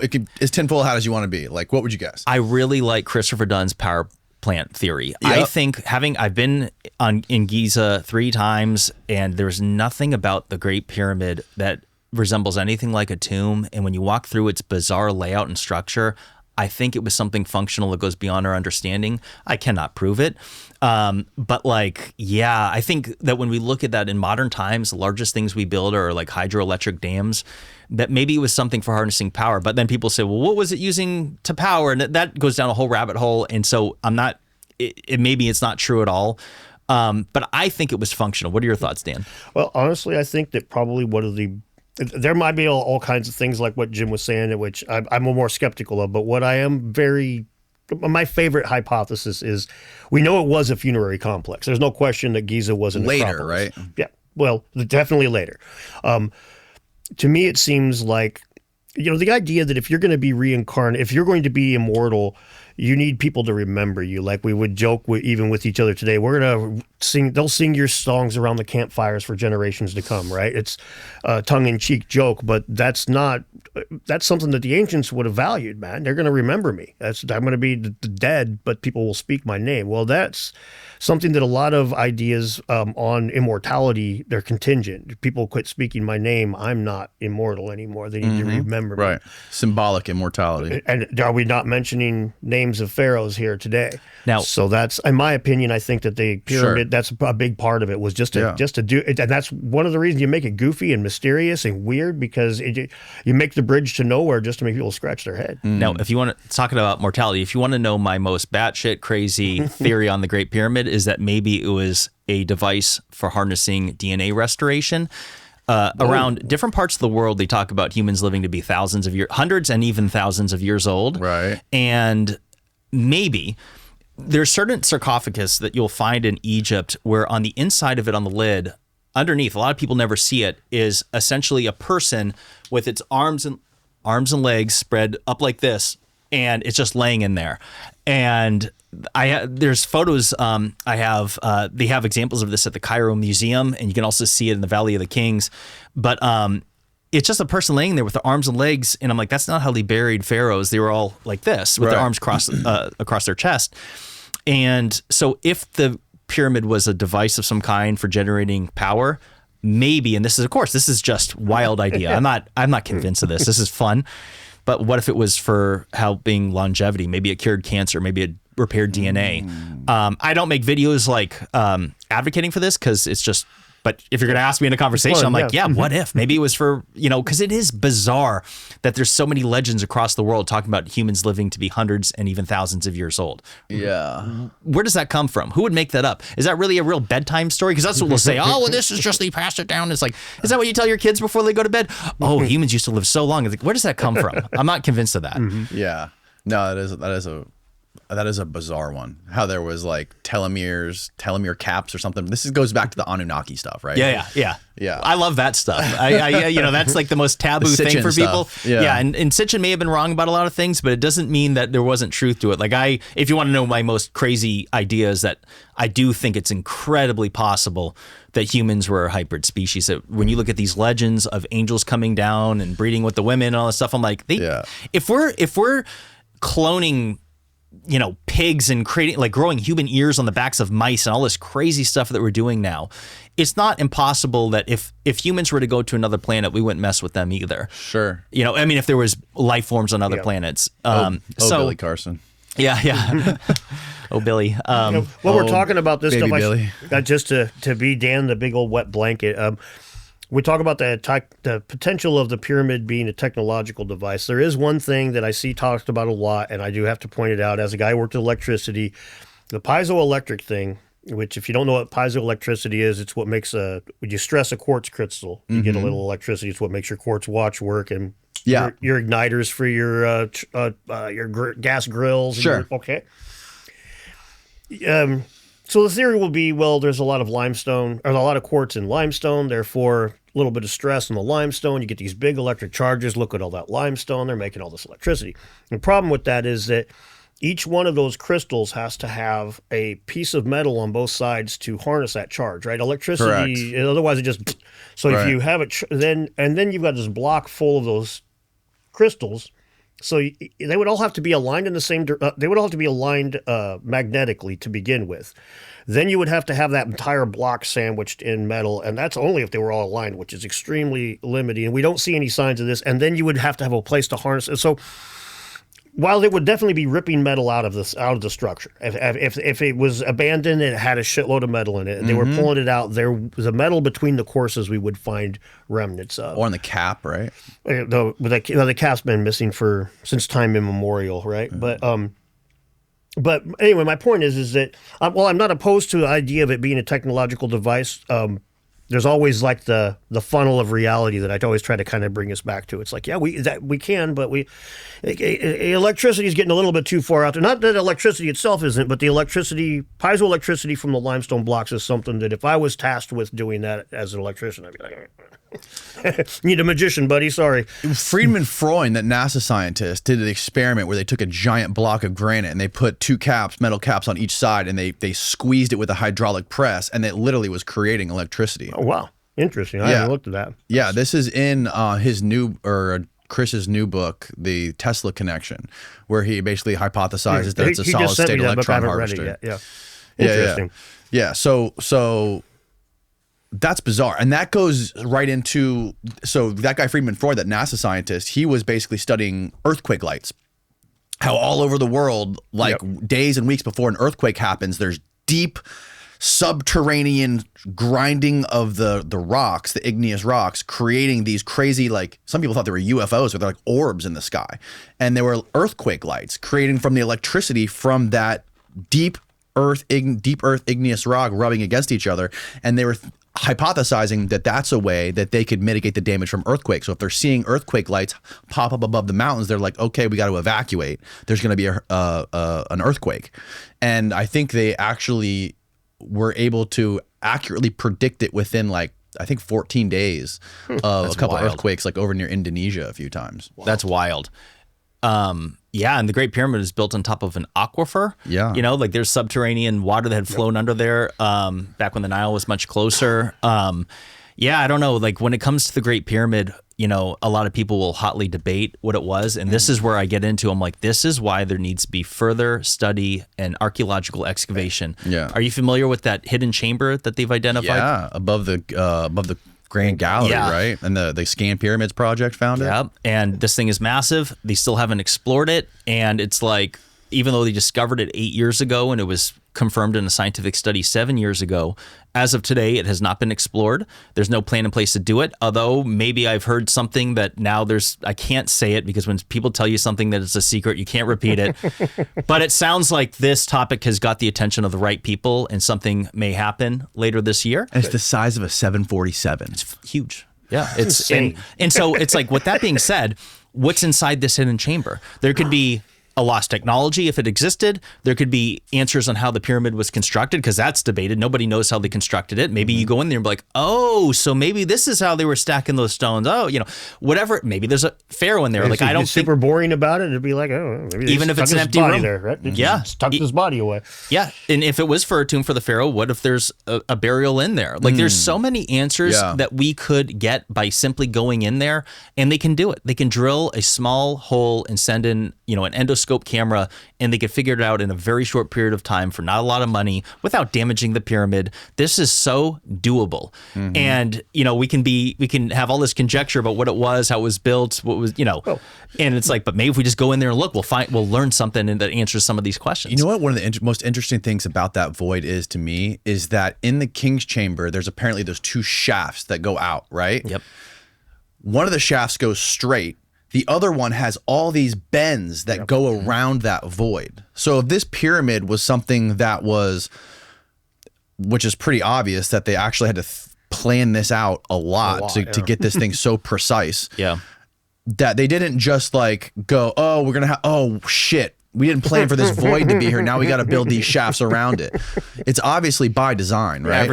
Everything about that thing has to be by design, because like the mathematics to get it to be as symmetrical as it is all the way to the top, it requires it. Because like if they're off anywhere, you know, it could screw up the whole thing. It's more square, more perfectly square than any skyscraper in New York City. Yeah, and that's the kind of stuff that honestly gets pretty. That's where stuff gets pretty tricky, because they measure those skyscrapers with lasers and shit, right? Right, Yeah. exactly. They're measured with transits. I think the skyscrapers can be off square by like 20 to 30, 40 inches. Yeah. And what is the Great Pyramid off? within a half inch. Within a half fucking inch. Yeah, 755 feet long at each of its bases. And not only that, like, so it's like a lot of skyscrapers might face north, south, east, and west. This is within a degree of accuracy that's more accurate than a lot of our modern buildings that are meant to face the cardinal points, Right. which is amazing. You know, it's not perfectly, but it's in a few degrees of accuracy, like a very small level. It's basically perfect as far as the eye can see. Or even if you're out there with your own compass, it'd be like, and that's, well, you got to look at it too, that you're dealing with atmospheric refraction. All these measurements will be taken at dawn when the sun's just rising, and the Nile River, you're going to have all this fucking fog and shit, so your measurement is going to have some fog, and every time they took a measurement off the sun. So when they do their archaeoastronomy work, that's one of the things they always take into account is how far the make me think about how far I'm from Mike. how far away they are from the river, and how easily they can see things down there, because it's there's a lot of, you know, the closer you get to the Nile River at dawn, man, the foggier the air is, the harder it is to see the sun. You know what my favorite theory about the pyramids is? What's that? Have you heard of the land of Chem? yes, Jeff. Yep. Dude, I think that guy is spot on with his theory. I think it is the most reasonable explanation. I love Chris Dunn's theory, the solid state electron harvester. I think it's fantastic. It's sensational. But what I like about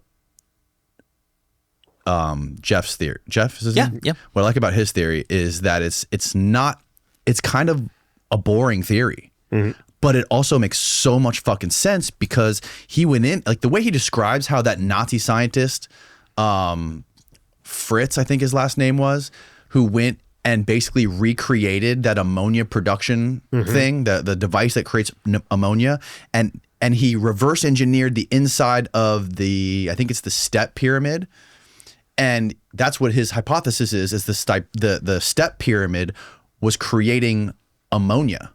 And he created a device that completely replicates the inside of the step pyramid that creates ammonia, this Nazi guy who was studying the pyramids. And then he thinks that the red pyramid was using the chemical that was coming out of the step pyramid to create so I can't remember all the names of the chemicals. I get so confused, but it's the chemistry stuff gets confusing when you start to get deep into it.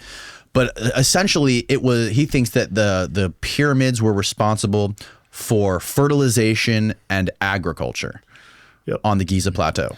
Yeah, and that's an interesting one. I've had him on the channel once.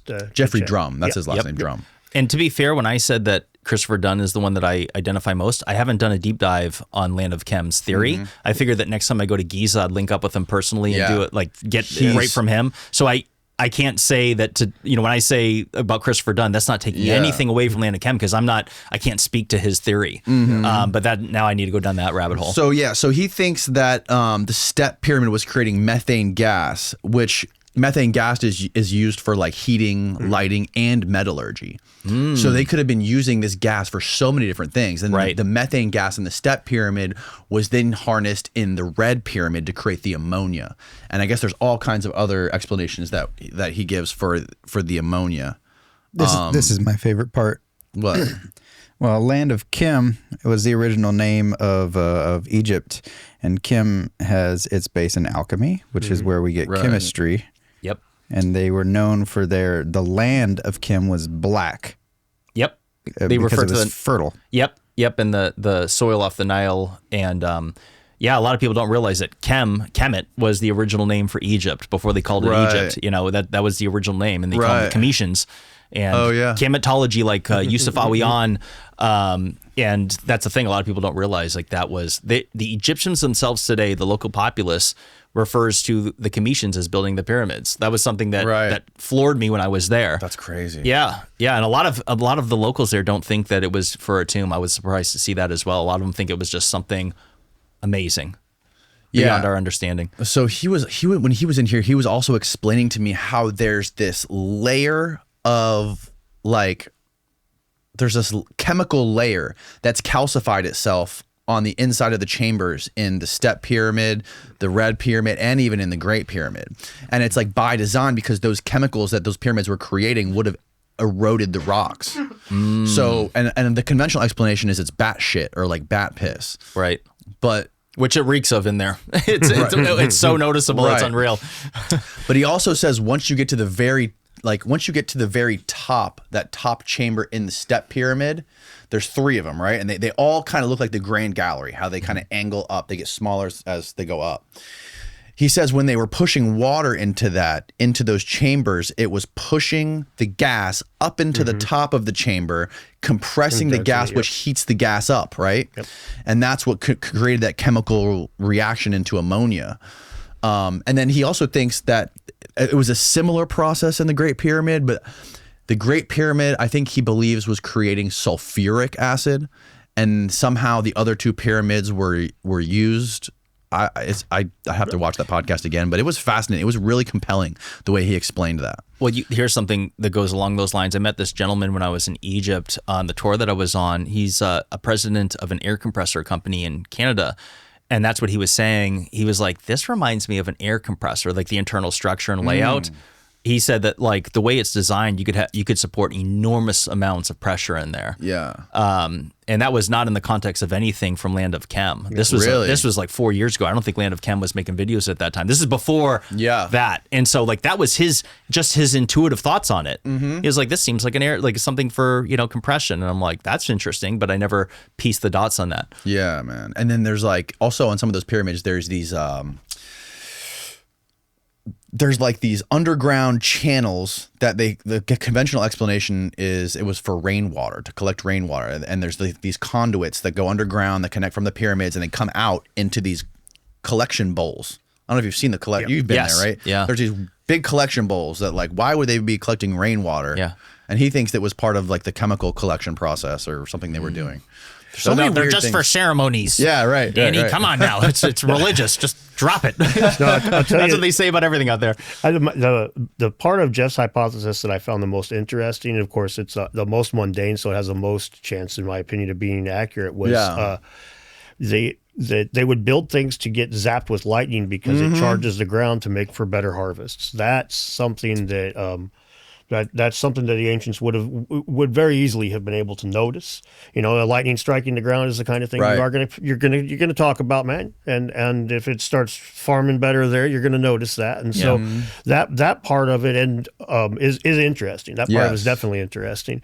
The chemical parts of it and stuff are interesting too. Don't get me wrong. It's like sonochemistry. The way he explained it to me in the Great Pyramid, like it's like sound resonance. There's clearly some sort of resonant frequency happening in that Great Pyramid. Yeah, and when you mix that with chemistry, apparently that's a real thing. Yeah, it is. It's it needs more testing. Same as the digging in the ground and everything else. It would need more testing. But the first part, that part of it in particular, was I would have had him on and I was listening to him, like, okay, man, that's a nice foundation, a good starting point for this, because I it's not too out there, man. It's not out there at all. Yeah. Well, you know what's far more out there is suggesting that it was a tomb for the pharaohs. Like, they've never Flint, Dibble. Yeah, they have never found. Never mind, they never found a mummy in any Egyptian pyramid ever, because you could say, oh, they looted it. Okay, fine.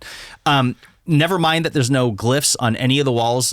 Like you'll find at every single other known Egyptian tomb, it is floor to ceiling in glyphs. Amazing artwork that shows the depiction of their lives, and in the internal structure and layout. Like a lot of people that haven't been or are not familiar with the mapping of the Great Pyramid, as an example, they would think that it's like a maze to like hide the pharaoh. It's going to be complicated. No, you just go down, you go up, and you're in there. It's a straight shot.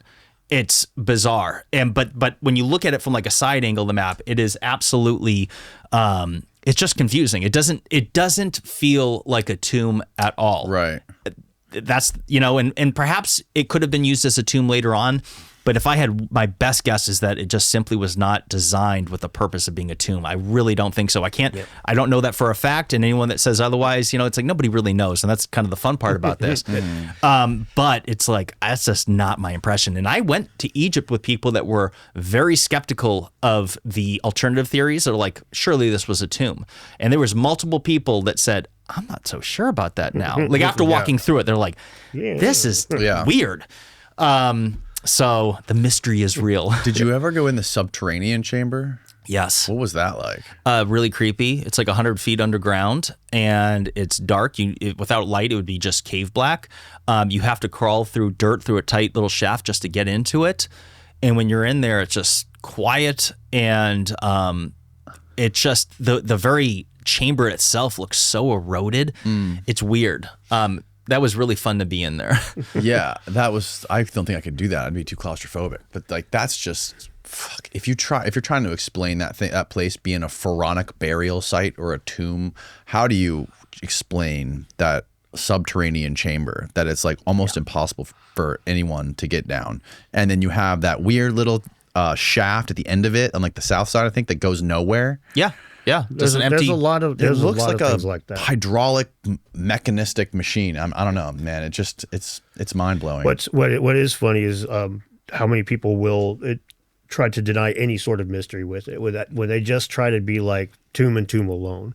Yeah, that attitude. Ropes and pulleys. Yeah. I mean, when even the Egyptologists can't agree on exactly how it was made, it's like when they can we not have a little bit of speculation and have a conversation? But instead they turn it into this fight. It has to be a battleground. That's really where I that really blew my mind, sticking my nose in here. Like I watched some debunking videos and stuff, but I had no idea how attached to politics a lot of this was going to end up being. That part really, really hurts my head. It's like, come on, man, what in the actual fuck politically do the big rocks the ancient Egyptians have to do with today? Seriously, please enlighten me. I'm lost on that one.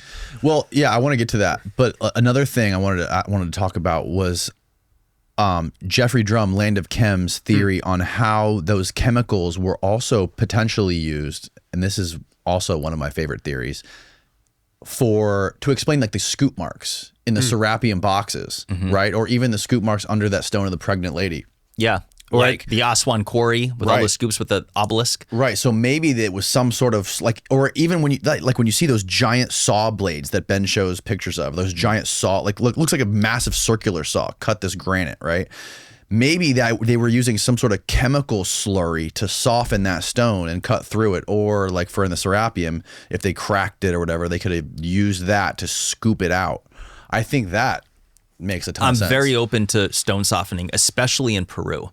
Egypt, it's hard to say, but what I witnessed in Peru surprised me. Like everything, the stones look like they were marshmallowed together, and that's what the legends say there. They say that there was a certain, I've heard two different things. One, that there was a bird that would nest on cliffs that would use its saliva to like essentially melt or not melt, but like carve away the stone. It would like have an acidic property to it. Then I also have heard that it was actually a plant.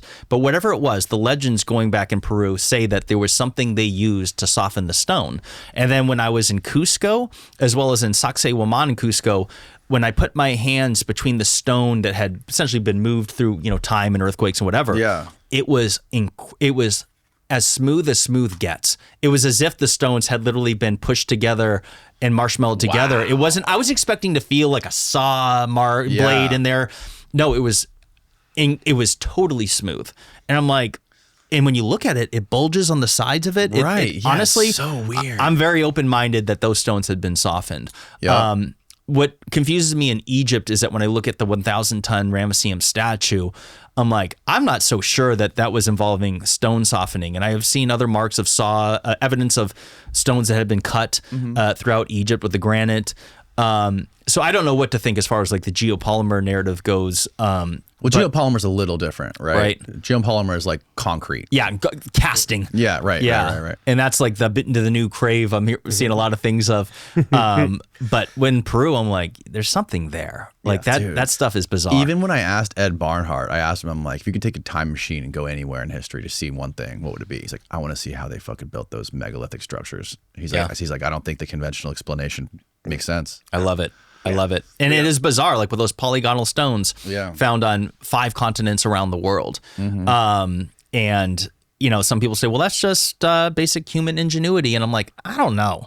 I don't know about that. And there's stones there that so they're going to say that it was done with bronze chisels or stone hammers. And I'm like, when you look at the sophistication of these stones, how they're perfectly flush with each other. I'm like, that was not done with a stone hammer. Not on that. Not on granite. Well, they Garcilaso de la Vega, who was descended of an Inca noblewoman and a Spanish conquistador, is considered one of the best sources from those days, right? Best contemporary source from the post-colonial days of the Inca. And he talks about the legend of them moving one of the big rocks in Cusco and it falling off of a precipice and killing like 3,000 people. And it took like 40,000 or 30,000 people to move the stone.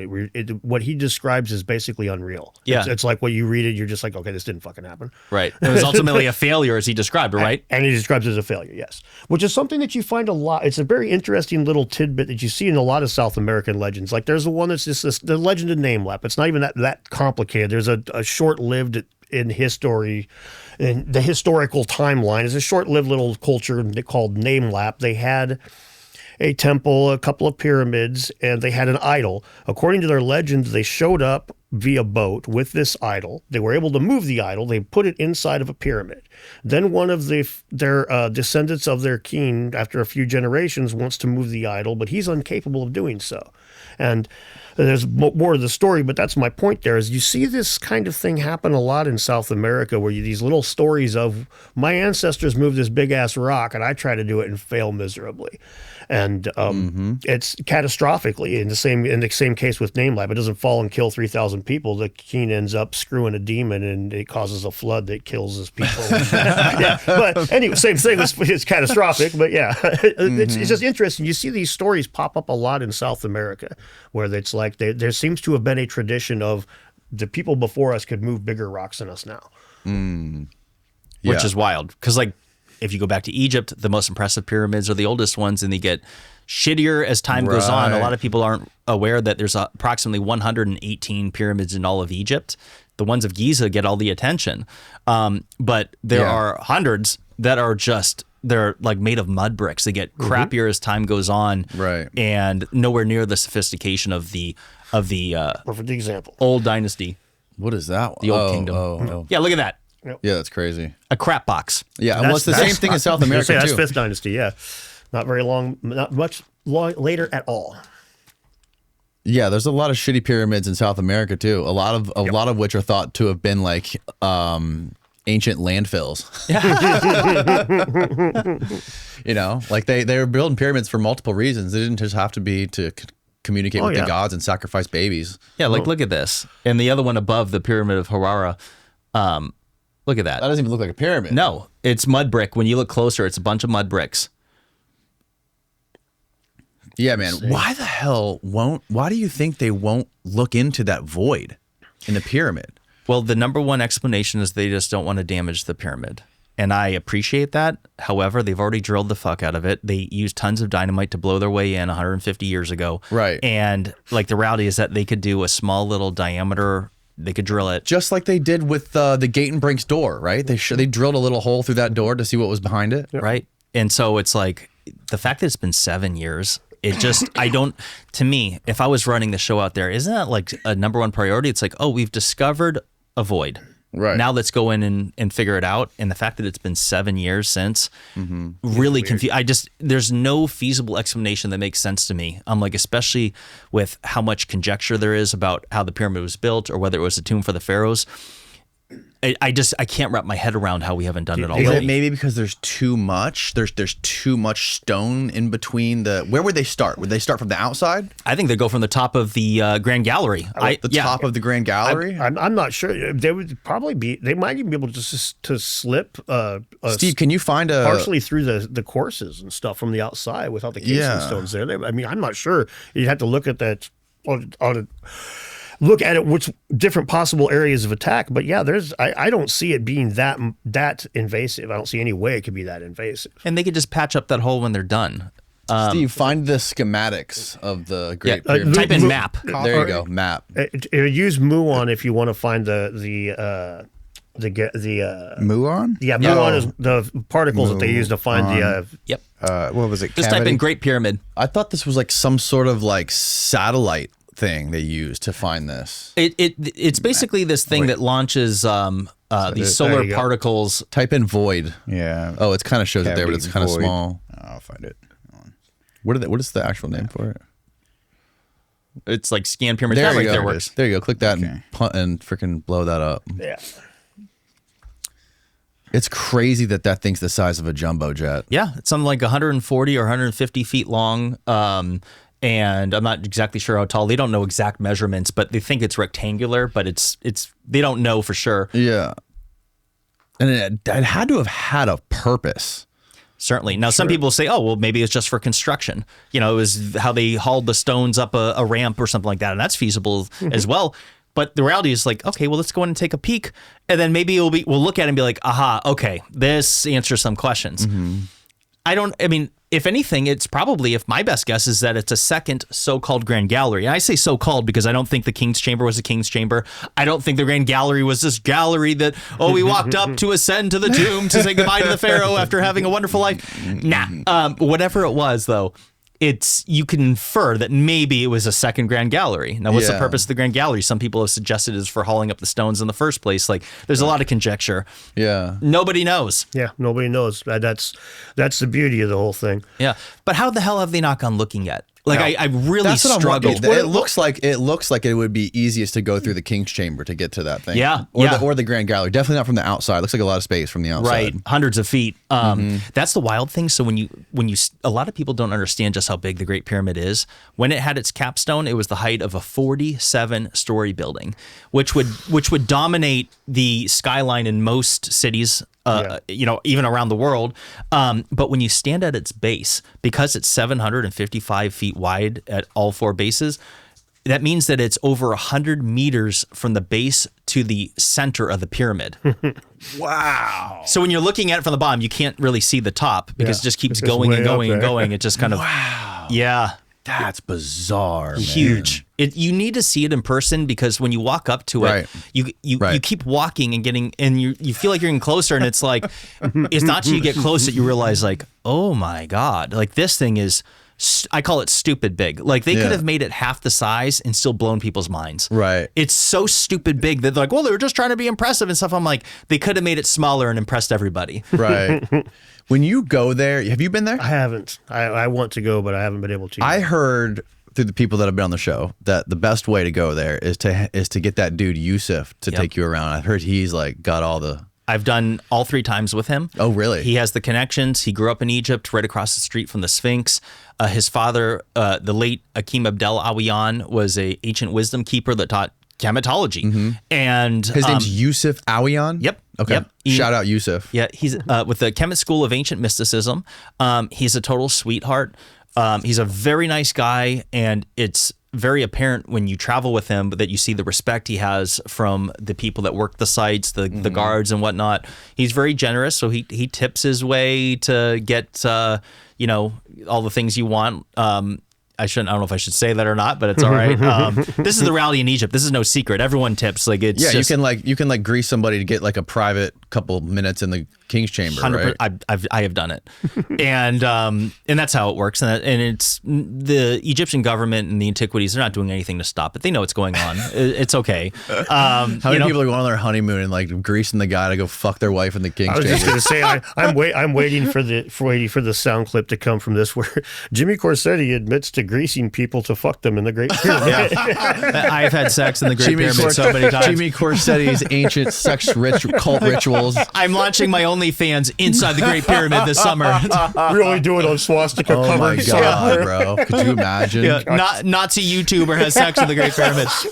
Let's go, guys. I'll get the headlines. There's good photos of people fucking on top of the pyramid. Yeah, that's hilarious. Have you seen that? Yeah, that German couple or the friend or maybe from France, that really caused an uproar in Egypt. I bet. Pretty fucking cool, Yeah. man. That's legendary. That's Mile High Club and a half right there. Yeah, I'd do it. Hey, babe, you want to go fuck on top of the Great Pyramid of Egypt? Legend. Also, that view from up there is pretty incredible. Yeah. That gives you a pretty good perspective of how enormous those things are. And that's another thing I told to Jeffrey too when he was in here. I was like, God, your theory makes so much sense, but like what really breaks my brain is that when you look at those monumental, enormous, symbolic structures on the landscape of Giza, my brain wants to think that there are these giant electricity machines that were powering the society with free energy. Wireless, baby. I don't want to think it had to do with agriculture. You know what I mean? Right. And I don't but it's think Occam's razor. You know what I mean? It's kind of like Occam's razor, where it's like it's the most, I think, mundane, reasonable explanation. And that might be it. That might be it. What I don't think though is, are you referring to tomb for the pharaohs or for just agriculture? I was referring to his agriculture theory. Yeah, and that makes far more sense than tomb. So yeah, I love it. It's such a fun controversy. A fun thing to debate. It's just that I tell people, like, go travel to Egypt and think for yourself, walk through the Great Pyramid and see if you really feel like that's a tomb. And then go visit the Valley of the Kings, as well as the mastabas. So the whole complex of Giza being a funerary complex, the buildings are called mastabas. And go look through those, known burials. And it's like, oh, this makes sense. It's totally a tomb. I get it. And then you walk in the pyramid. And I remember standing in line there the last time I was there. I didn't do it with a tour. And so there was this other tourist there. And I remember hearing this girl say, she's like, this is a tomb? Like with total doubt. Yeah. And it's like, when you walk through it, it's like, it just doesn't have that vibe. And there was, again, when I visited there was people that went into it thinking it was a tomb. And then at the end of it, they had doubts. They're like, I don't know about that. Right. And that was after having gone in the Valley of the Kings. Oh, wow. But even if it was like I talk about being part of a funerary complex, like with my idea earlier, like the 3 stars being laid out in the pattern of Orion's belt. Osiris was Orion to the Egyptians, and that was the god that brought you through the underworld back to the other side, right? So it would make sense. But even if it would make sense they would put that there, and those 3 would be part of a resurrection ritual potentially. But even if that was the case, I don't think it made for any one individual pharaoh. And History for Granted, actually, if you guys know who he is on YouTube, he does a lot of in-depth deep What dives. is he again? History for Granted. Okay. He does a lot of deep dives into the pyramid in ancient Egypt itself. And one of the things that he points out is the portcullis doors are set up in a manner that they are designed to be opened and closed again. They're not designed to be dropped and placed there permanently. They're designed to be revisited. And it's almost like this might have been a spot that people, all three of those pyramids potentially could have been a place where it was, you would stop, the pharaoh dies, we do this, do this, do this. This is part of the ceremony. This is part of the ceremony. This is part of the ceremony. And that would explain why when we did crack open the one sarcophagus that was in, I forget which pyramid, the one sarcophagus they found still sealed in the pyramid, when they opened it, it was fucking empty. Which is bizarre. But if it wouldn't be so bizarre if they were all symbolic. You just bring the pharaoh in here and sprinkle him around a little bit, set him next to the sarcophagus, and then take him out after a month. This is just step one of. And if you look at their theories, or their legends, excuse me, they have like 42 gates to go through, depending on what time that you're looking at which dynasty. They have all these different ideas about how many gates you had to go through, how many stations you had to go through, the weighing of the heart and all that shit. Wouldn't be outside of the realm of possibility for them to emulate that on the ground. Yeah. The pyramids were 100% tombs. Oh, yeah. And anyone that disagrees is a Nazi. It's very clear. Yes, exactly. It is kind of funny, actually, how you can't have that discussion with some people. I mean, we've all got the people, like, to give the archaeologist a little bit of a fair shake here, we've all got people in our comment section that are on the other side of things that are like certain that their theory's right, and they'll come in there and be like, you're a fucking idiot. Look, man, all you got to do is watch this one video, go read this one article, and you'll know everything you need to know. So it's not like it's just the debunkers, the skeptics that have that attitude. Right. But fuck me, do they seem to be the worst about it. And they're certainly the ones that stand between guys like us and actually getting into that fucking hidden chamber. Yeah. Right. And so that's and some of the attitudes, like some of these people, like when you were asking about Gobekli Tepe and you started bringing that up, and John Hoops, the archaeologist that has made a career basically of attacking Graham Hancock, he went out of his, made this post that was like, as far as I'm concerned, they can encase the Gobekli Tepe in concrete. We've got enough to keep all of the. Said that? Yeah, It's in writing. It's on Twitter. a tweet, and he wasn't. I wanted to believe he was joking, but like, nah. Even if he even says though, they could use a visitor center like they do the Lascaux Caves. It's like he fucking straight up. He's just, and even if that's not where he's standing, even if that's not his position, if it's hyperbole. The fact of the matter is, in this PR discussion about what to do with Gobekli Tepe, we have Jimmy Corsetti, a.k.a. the Nazi, a.k.a. the fucking pseudoscientist, pseudo-archaeologist. Yes, the nut job, the conspiracy theorist, versus the tenured scientist. It's an educator. I studied at Yale and Harvard, sir. Doesn't that guy have special permission to like edit Wikipedia articles? Well, it's not special permission, but he's been doing it for so long that he's just in charge of a lot. He controls locked accounts. Well, like I can't. How the fuck does anyone get access to do that? It's a good question. I think eventually, what they end up doing, I could be wrong. I think what happens is you end up kind of consistently getting other people to moderate, because there's Wikipedia moderators. So eventually you work your way up into being the Reddit mod of Wikipedia. Well, now it's your fucking Reddit page, right? I was reading something on, I can't remember who, on one of your guys' tweets where it was saying that John Hoops on his Wikipedia said he encourages his students to do the same thing. Yeah, he teaches them that. That's actually part of his curriculum. Which is crazy. Fucking insane, man. This is a guy he got his undergrad, I believe, from Harvard and his PhD from Yale, or it's vice versa, but he studied at both. So that's supposed to be very prestigious. And he's gone on to be so toxic. Like you said, he made a career out of just attacking Graham Hancock. Right. And let's be real clear there. With that tweet that I'm talking about, we have Jimmy Corsetti saying, go do some fucking archaeology. And we have an archaeologist going, nah, fuck you. I don't like Jimmy. I don't want to do the archaeology. And it's the same thing with so many. Look at Danny Hilmanati with Jaja's work. Got attacked because of its association with Graham Hancock, right? If it hadn't been for that, we wouldn't have had a retraction, all that shit with the Gunung Padang, right? That's the guy who did Gunung Padang. It's the same kind of thing. It's just like your association with the wrong people, encase it in concrete. And the thing is that all I'm doing is advocating for further study and excavation. I'm trying to give these people jobs. Like they talk like Jimmy Corsetti hates archaeologists. They say this, and I'm like, no, I don't. That's what? Who? What? Yeah. No, that's ridiculous. and I'm trying to give you guys jobs here. If I was like, king of the world, I would be signing, I'd be flicking my wrist to be like, okay, you guys now have jobs. I'd give it to all of them. Like, just dig these sites up and let's all learn together. This is a win-win for everybody. And I never realized I would get as much backlash as I have. Like, this happened way before the swastika thing. That was just icing on the cake. For a couple of years before that, they were coming after me hard. And I had never done anything to them. Flint Dibble and John Hoops had preemptively blocked me before I had any type of correspondence with them at all. I had never spoken about them negatively, nothing. And I was blocked. And I'm like, what? Like, I don't understand it. And so it's just been a war ever since. And it escalated after season 1 of Ancient Apocalypse with Graham Hancock, that they were preemptively telling people not to watch it.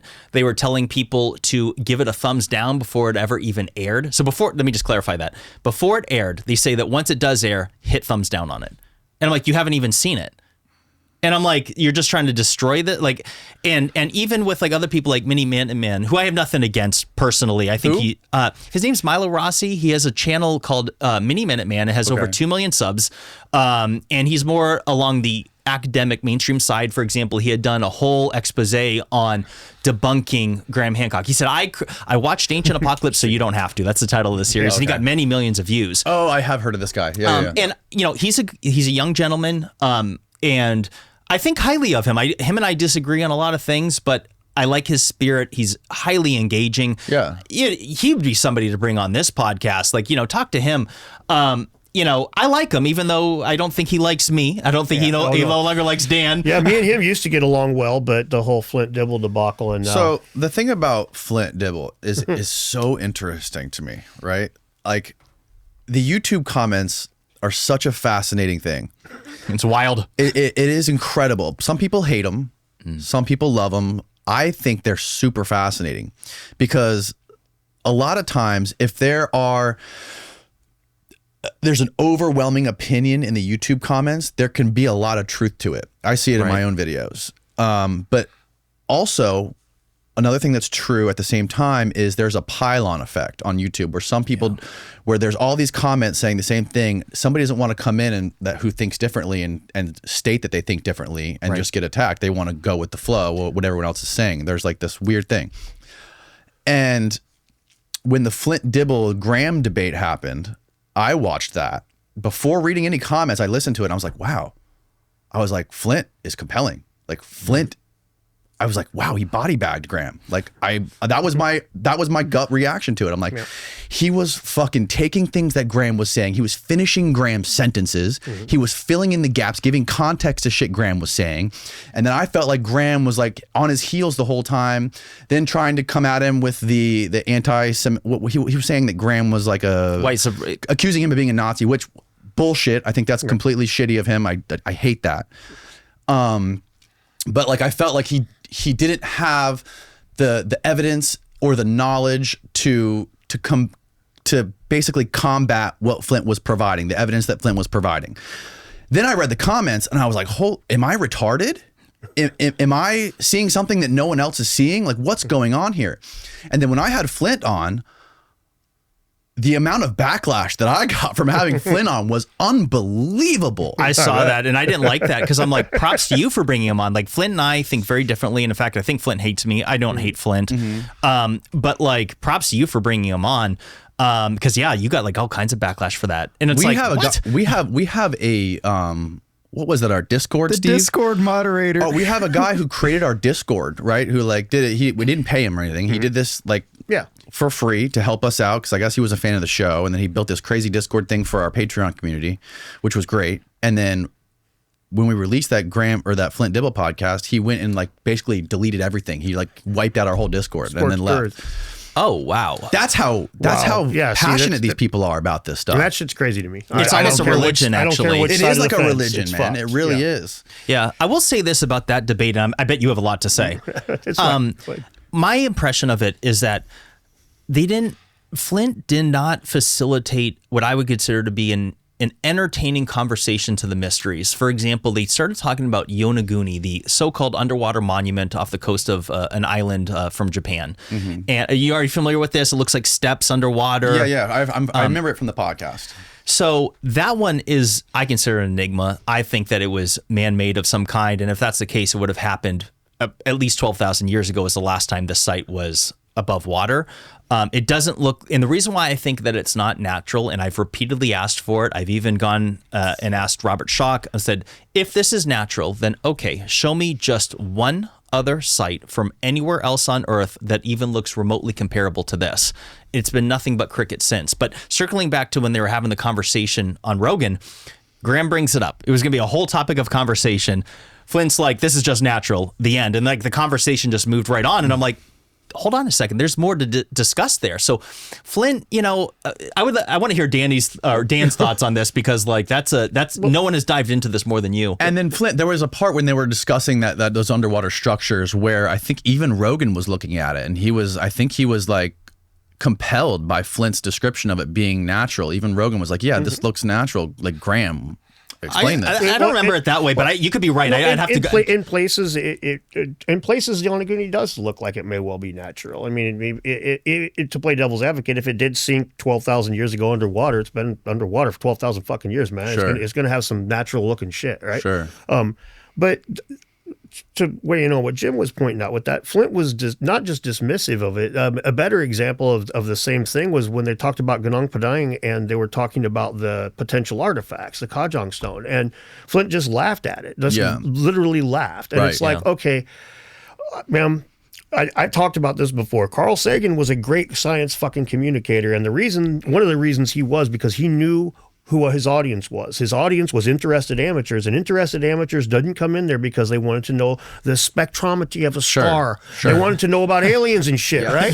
So there's a lot of arrogance that goes into some of these scholars. So when you come in and somebody asks about this site, this Yonaguni, an underwater monument, and you're just, well, what you have effectively done is not only have you dismissed this interested amateur, but you've left the vacuum open for Jim, for me, for Graham, to be the one that fucking says, hey, this is what Yonaguni is. And then they cry about it afterwards and say, well, why does nobody like real archaeology? Well, because you deliberately made it fucking boring. You wear an Indiana Jones hat because you know that Indiana Jones was the reason you started getting into this shit. You know that's what's interesting. You know that's what's fun. But you don't want to look for no lost Ark of the Covenant. Yeah, even I got Flint to admit on this podcast when he came in here, I think it was towards the front of the podcast, that a lot of his people that he works with in archaeology got into archaeology because of Graham Hancock. And now he says that they don't believe what he says, whatever. Yeah. But like going back to the Flint conversation with Graham, like I thought Flint did such a good job. Not Monday morning quarterbacking it. I know a lot of the stuff that he said was actually wrong. Whether he said it, whether he lied intentionally, or whether he was just trying to win, quote unquote, win the debate, which I don't think makes sense in the debate. It's not supposed to be a MMA fight. It's supposed to be something for people to learn. It's subjective, right? Everything how it should be. it's all of it's like who you think won or whatever. That's completely subjective. And I learned a lot from it. But like when you go on Twitter and you subtweet everything Graham says about like, Graham, you fucking lost. Look how much I killed Graham in this debate. That's not a good look. You're shooting yourself in the foot by doing that. Well, it also betrays there's a couple of things that betray the mentality going into it. One, I have a hard time with maybe he didn't lie because, as you said, he's finishing Graham's sentences. He was fucking prepared. Yes, very prepared. When he's putting the wrong slide on the screen, that's not a mistake, bro. Mm-hmm. That's not something you can just say, oh, sorry, man, I handed you the wrong piece of paper here. You've been preparing that one a long time.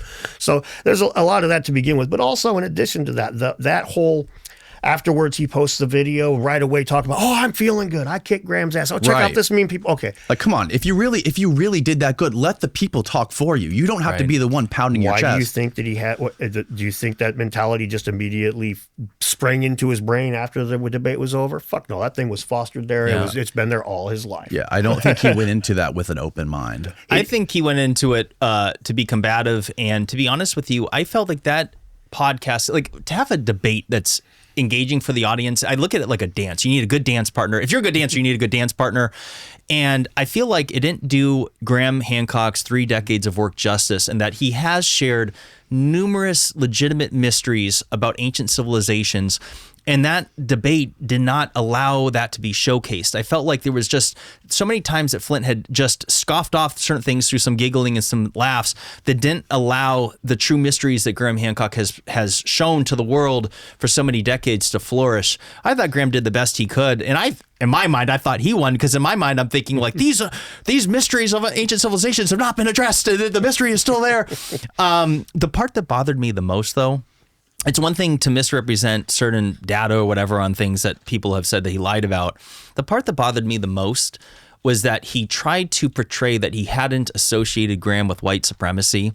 They brought up an article, and Flint said, "These aren't my words," but it was actually from an exact tweet of Flint's. And I ended up putting that on blast. Yeah, he was doing crazy jujitsu to try to weasel his way out of that one. Yeah. And it's like, nah, like because he did the same thing to me. I'm like, he's saying, I didn't say you're white supremacist. I'm like, it doesn't matter. You're associating it with, and that's exactly People what are reading the headline of those articles and they're taking that from. They're not going to go down to the 5th paragraph and try to like actually understand the context. Most people don't have time to do that. Like, you know what you're doing there. And let's be clear. I mean, he, as a scientist coming in to weigh in on his field of science, or the pseudo version of his field of study, why the fuck are you talking about this political shit? What the fuck does that have to do with rocks in the ground and fucking all this metallurgy and all these evidence? No. This is a red herring, specifically designed so that when you Google, you see that headline. It's a scorched earth tactic, 110%. And the guy's done it to me with the scientists that I've tried to talk to and stuff since then.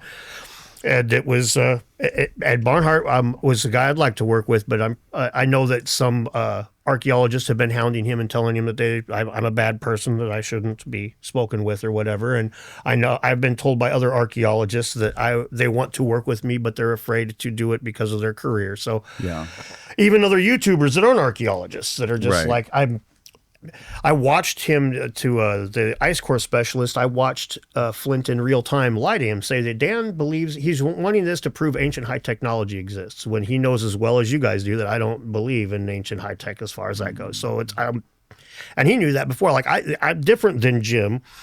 I got along with John and Flint when I first started making John videos. Hoops? Yeah, I was considered kind of a tolerable conspiracy nut, right? I'm the one that's he'll at least turn around and he might say that we're wrong about this, but he'll turn around and say they're wrong about that too. So we'll put up with him. He's usually following the science. But when I started pointing out that when they talk about racism, particularly the letter that they sent to Netflix about Graham Hancock, the Society of American Archaeology, that letter, I started hammering away at the falsehoods in that and how this narrative isn't quite accurate. And you guys are bullshitting things here to make things seem a little different than they are. What was that letter?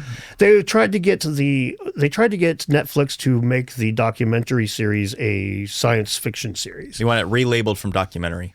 And they wanted the big thing there was they said that what I took real umbrance with was they said that this idea dated back to Ignatius Donnelly and his books, and then they tried to tie it in with him being white supremacy type of person, and the stuff came from before that. It gets really complicated, but the bottom line is it is bullshit. The guy, Ignatius Donnelly, his Wikipedia page has fucking his sources on there that were not racist. Thought the Mayans were the Atlanteans. They weren't white supremacists at all. But they skipped that because they can't say, they want to make it look like Atlantis hunting started with white supremacy, and that's how they portrayed it to Netflix. So when I called them out on it, it was kind of fucking radio silence for about a month, and it was during Christmas time, so I let everybody chill. But after I started pushing on it, I started making enemies really quickly. It was like, this is a political thing, clearly, and it had fuck all to do with the science. And that's when I started losing friends that were archaeologists pretty fast. And to be clear, in that letter, they associated these theories with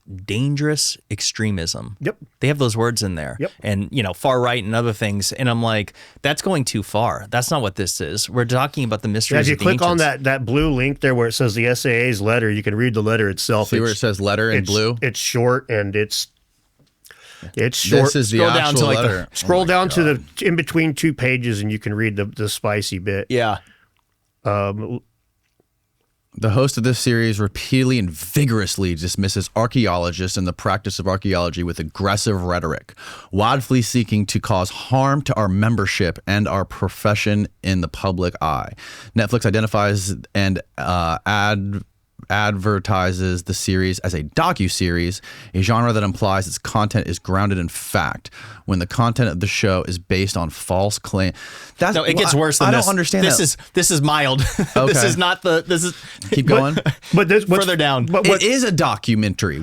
How is it not a doc? It's a docu-series. It is a docu-series. And really quickly, if you scroll up for 1 second again and look at those really fast, notice that both of those first two, they give something away very telling here. This is complaining about the science, right? They're throwing in these things like racist, white supremacy ideologies. If they're complaining about the science being wrong, why does it say it vigorously dismisses archaeologists? See, that's and the practice? That's a cop out. When you're trying to say things like they're threatening Netflix to say racist, white supremacist, and it threatens indigenous people. Okay, now you're holding a gun to Netflix's head is basically what you're doing. Because you can't present a reasonable argument, so you have to throw in these threats, basically, that you're going to be associated with white supremacy, which is the same thing Flint fucking did in here when we had this great conversation about Atlantis, and he convinced me. I mean, he did a really good job of convincing me why Atlantis could possibly be bullshit. And then I asked him about the vases, and he like laughed in my face, and he said, I talked about a guy you guys both know, Matt Bell. Yeah, wonderful guy. Great guy. Lives right down the street from here. You see, you probably throw a rock and hit his house from here. Who buys these vases off the antiquities market? And I was asking Flint, I'm like, what do you think about these? He goes, I can't even be in the same room with one of those because anybody who purchases these things is literally threatening people's lives, and they're funding cartels and funding cartel violence by purchasing these things. So you're like, you're dismissing the argument and by creating this bullshit excuse why you can't entertain the conversation. Was he talking about cocaine or vases, man? I mean, what the fuck are we on about here? Matt bought those legally. Yes, and, you know, if he wants to make that man. argument, you could say that there are no greater looters than archaeologists. Yeah, I could use that same argument that says you guys are grave robbers. Yeah. You're literally digging up graves and taking it and putting it to other countries and you know. Let's be very clear. Any of the vases that have good provenance in a country like the United States will be repatriated. It's the very fact that Matt is able to purchase those tells you that there's an issue with the provenance, which is why guys like David Miano will pick at the provenance and say, well, we don't know for sure these came from ancient Egypt. And it's also why it's funny, they play both sides of this. And let me just say on that, people say they'll doubt their authenticity. I'm like, well, I've been to Egypt, I've been in the museums, and those same vases are in there behind glass. Same examples. Really? Yeah, they're right there. I have pictures. Well, yeah, and Matt spends stupid fucking money on these vases, and he's not alone, right? Right. Adam Young spends stupid money on these vases. You think that the antiquity dealers that are selling these things are going to be like, oh, you know what? Fuck this guy, fuck all my credibility because I'm going to get $10,000 off this vase. No. They ain't going to deal with fakes. But if they think they're fake, then go to the Cairo Museum where you can see them balancing like on an eggshell. You know what I'm talking about with the real rounded bottom where it's sitting balanced. It's hard to explain. It's like an eggshell bottom. Yeah, they don't sit that flat. little bastard right there. I have one. You want to grab that little 3D print right there? I pointed the one right behind you. That's a even better example. Yeah, there you go. Because it's got the eggshell bottom that you were talking about. There you go. Yep. And so to the audience, I'm assuming this camera. I can't even be in the room with that. Jesus Christ. You know, it's like, it's amazing. It's crazy. And yeah, they have those at the Cairo Museum behind glass, and they look. It's the same material. You can see it, and like these are the same. When I handled Matt Bell's, look, how can I say that they're authentic? They're real granite and they're amazing. And he has certificates of authenticity, but you know, people can just argue that away and say, oh, everything, you know. But I'm like, I have no doubt that they're real. But the discussion is that how was this a granite piece like this? Well, this is a 3D, but I'm talking like the real life deal. How is that constructed with the alleged primitive methods with hand tools when they're so symmetrical down to like thousandths of an inch and to balance the way they are? I'm like, how was that done with hand tools? Like that's the real discussion. And to say that it was done with, stone hammers and bronze chisels. Okay, well, if they want to advocate for that, then simply create one with those methods. This is one thing I keep saying, like when it comes to like, the cutting of granite, I'm like, okay, if you say that these stone boxes were created with stone hammers, as they allege, I'm like, okay, well then just create one stone box, just one, with the alleged primitive methods. Right. And it's just nothing but crickets after that. Flint was trying to tell me that somebody did do it online, but I remember watching the video. There's a video on YouTube where people tried to recreate one of those, and I think it took them more than a year, and it was like completely...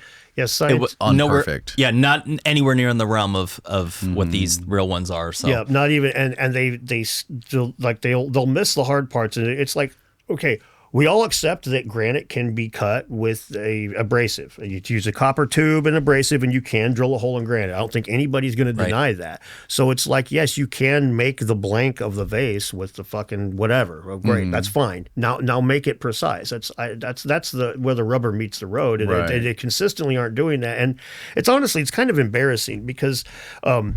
As you know, they're trying to do this skeptical debunker thing, and they're not even taking the hard part. They're being fucking lazy about it. And if team science is fucking lazy, well, then where does that leave team pseudoscience? They can fucking run amok, man. Yeah. It's really irritating to me because I do value science a lot, and I think that in all honesty, we need both sides of that human psyche to find where these things came from. We're gonna have people that look at that and they're gonna just like 1,001 ideas. And then you need other people to bring that back into reality.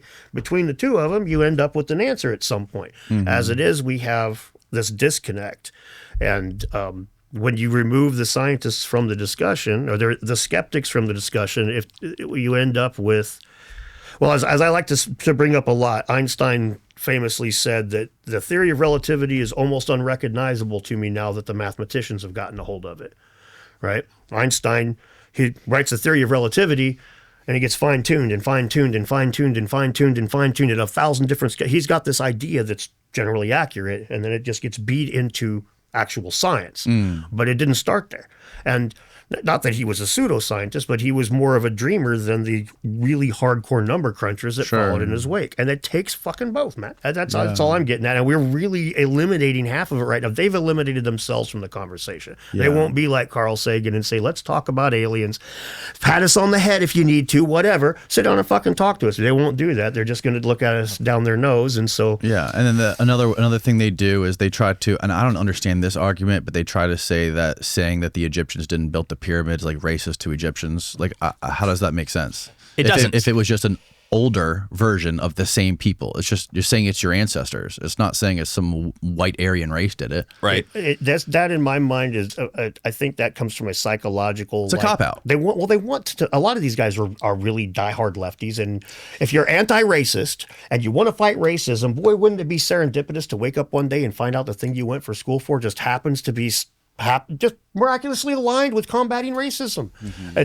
It is interesting that like there is a common denominator with these, I call them mainstream archaeologists, that almost all of them seem to be very left wing as far as politically. Yeah.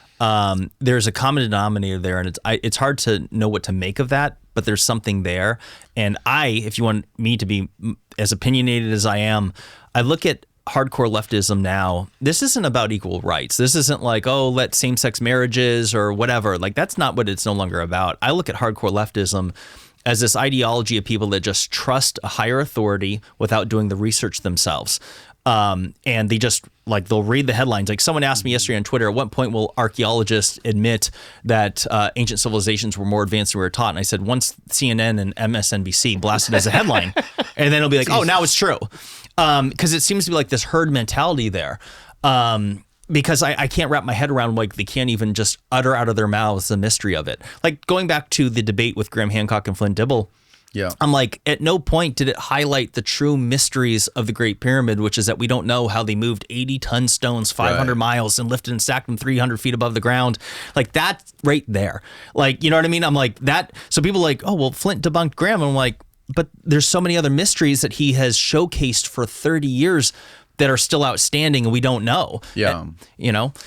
They kind of ran out of time towards the end of it. I feel like they could have spent a lot more time on the Egyptian stuff. But so what would you say was the ultimate premise of that debate? Like, what were they actually, like, I know they got into a lot of different things, but what do you think the ultimate? I think that's probably where the big disconnect was to begin with. Graham came in with, we're going to debate and discuss whether or not there was a lost ancient civilization. Right. And Flint came in there with the idea of, I'm going to explain to him why, I'm going to prove why there cannot be one. He says that multiple times. I'm going to prove to you why that could not be. Why there cannot have been an advanced ancient civilization. I think Graham was caught aback by that. I know I would be if I was sitting down to talk to a scientist, because as soon as those words come out of their mouth, they're not a scientist anymore, man. Scientists don't say I'm going to prove to you why this cannot be. Right. All the evidence currently indicates. I'm going to show you why. I'm going to show you why archaeologists don't think that. That's how you say that. But as soon as he says, I'm going to show you why that cannot be, Flint had the mindset of I am going to win. Graham had this mindset of we're going to discuss ancient mysteries. And to be honest, I think Graham also had it in his back of his mind that he wanted, and I can't speak on his behalf, this is just my own opinion, that he was deeply hurt at being labeled a white supremacist and other things, and being associated with Nazis, that when he went into it and that Flint had, been one of those people that had pushed that, I think that Graham was looking to hold his feet to the fire, to hold him accountable on the stage, to say, like, you said this. Like, and so I think that Graham was going into it wanting to address that. Because, poor Graham has been going at this for 30 years with good intentions to share the legitimate mysteries and unanswered questions about our past. And I would argue that he has probably done more than anyone else on earth to share that, because his books have been sold in hundreds of countries. And I think that he has been deeply hurt. Like, I was hurt when I was labeled a Nazi, and these people like Flint, like in John Hoops, I've seen them literally say that when they're attacking somebody, they will tag them and spell out their first and last name every single time, because they want to blast it out there. Like Jimmy Corsetti is spreading dangerous Nazism, and everything that they say involving racism or Nazism, they include the first and last name, and they're doing it because they want it to show up on Google. They want it so that way. Let me give you an example. I have a good friend, and this is after the first season of Ancient Apocalypse came out, and she had recommended it to one of her close friends / coworker. And so he gave it a Google. He typed in, Graham Hancock, Ancient Apocalypse. And you know what he said to her? He's like, I don't know. They're saying he's a white supremacist. I'm not so sure this is my thing. Yeah. And this is somebody that doesn't know anything about the ancients. She was trying to say, hey, check this out. It's a really interesting show. And that's what showed up. And you saying that just gave every archaeologist watching us semi-chubby right there. They're all like, oh, fuck yeah, that worked. Yes. Yeah, it's cancel culture. That's why that's why they associate people with racism now, because it's a quick way to cancel somebody. Be like, oh yeah, I don't want to hear what they have to say. That's a stupid person. Because that's what, if you're calling someone racist today, you're saying that they're stupid. Like, if you literally just judge somebody because of how they were born, like I was born a certain race. Yeah. Then you're just, in my mind, I'm like, you're not even saying that they're a mean, bad person, although they are. You're saying a racist. I'm saying you're saying that they're fucking stupid. Exactly. If you're racist today, like, I don't like someone just because you were born with a different skin color than mine. Okay, you're fucking dumb. That's a low IQ thing. Like, it's like, really? You can't learn something from somebody because they look different than you? You're an idiot. Yeah. And I think that's kind of like that angle on it. Imagine how hard that must be for him too, considering that Santha's black and that he married her in the 70s, back when there had been a lot of white folk that probably called him race traitor back in those days. So he goes through that, raises his kids, deals with all the bullshit that probably got involved in that, and then he gets to the time when society finally turns. And he's like, all right, fuck yeah, now I've been through it. I've been through now I'm a racist because I like to think that somebody else besides the Egyptian moved those rocks. What in the actual fuck is going on? I would be pissed. Yeah, and I've never used this publicly, but my ex-wife was brown. She's Hispanic. I'm like, I've never pulled the card because I just don't care when they call me racist. Yeah. They actually are too busy calling me a Nazi. They called me racist, but mostly Nazi. But I'm like, I've never pulled out the card. It's like, my ex-wife is brown. She was hot. I mean, I should show a picture of that. I would disrespect her like that, But like, put Selena Gomez on the screen. Yeah, so it's all below the belt, and I think that the real message that, like, the one thing I want everyone to circle back on, and I did throw an olive branch out to Flint Dibble probably about 2 months ago, where I said, hey, let's all let's mend this bridge, and let's advocate for three things: exploration of the hidden chamber in the Great Pyramid, further excavation of Gobekli Tepe, and to explore the subterranean chamber / tunnel at Gunung Padang, which may or may not be natural. We'll never know until we go digging.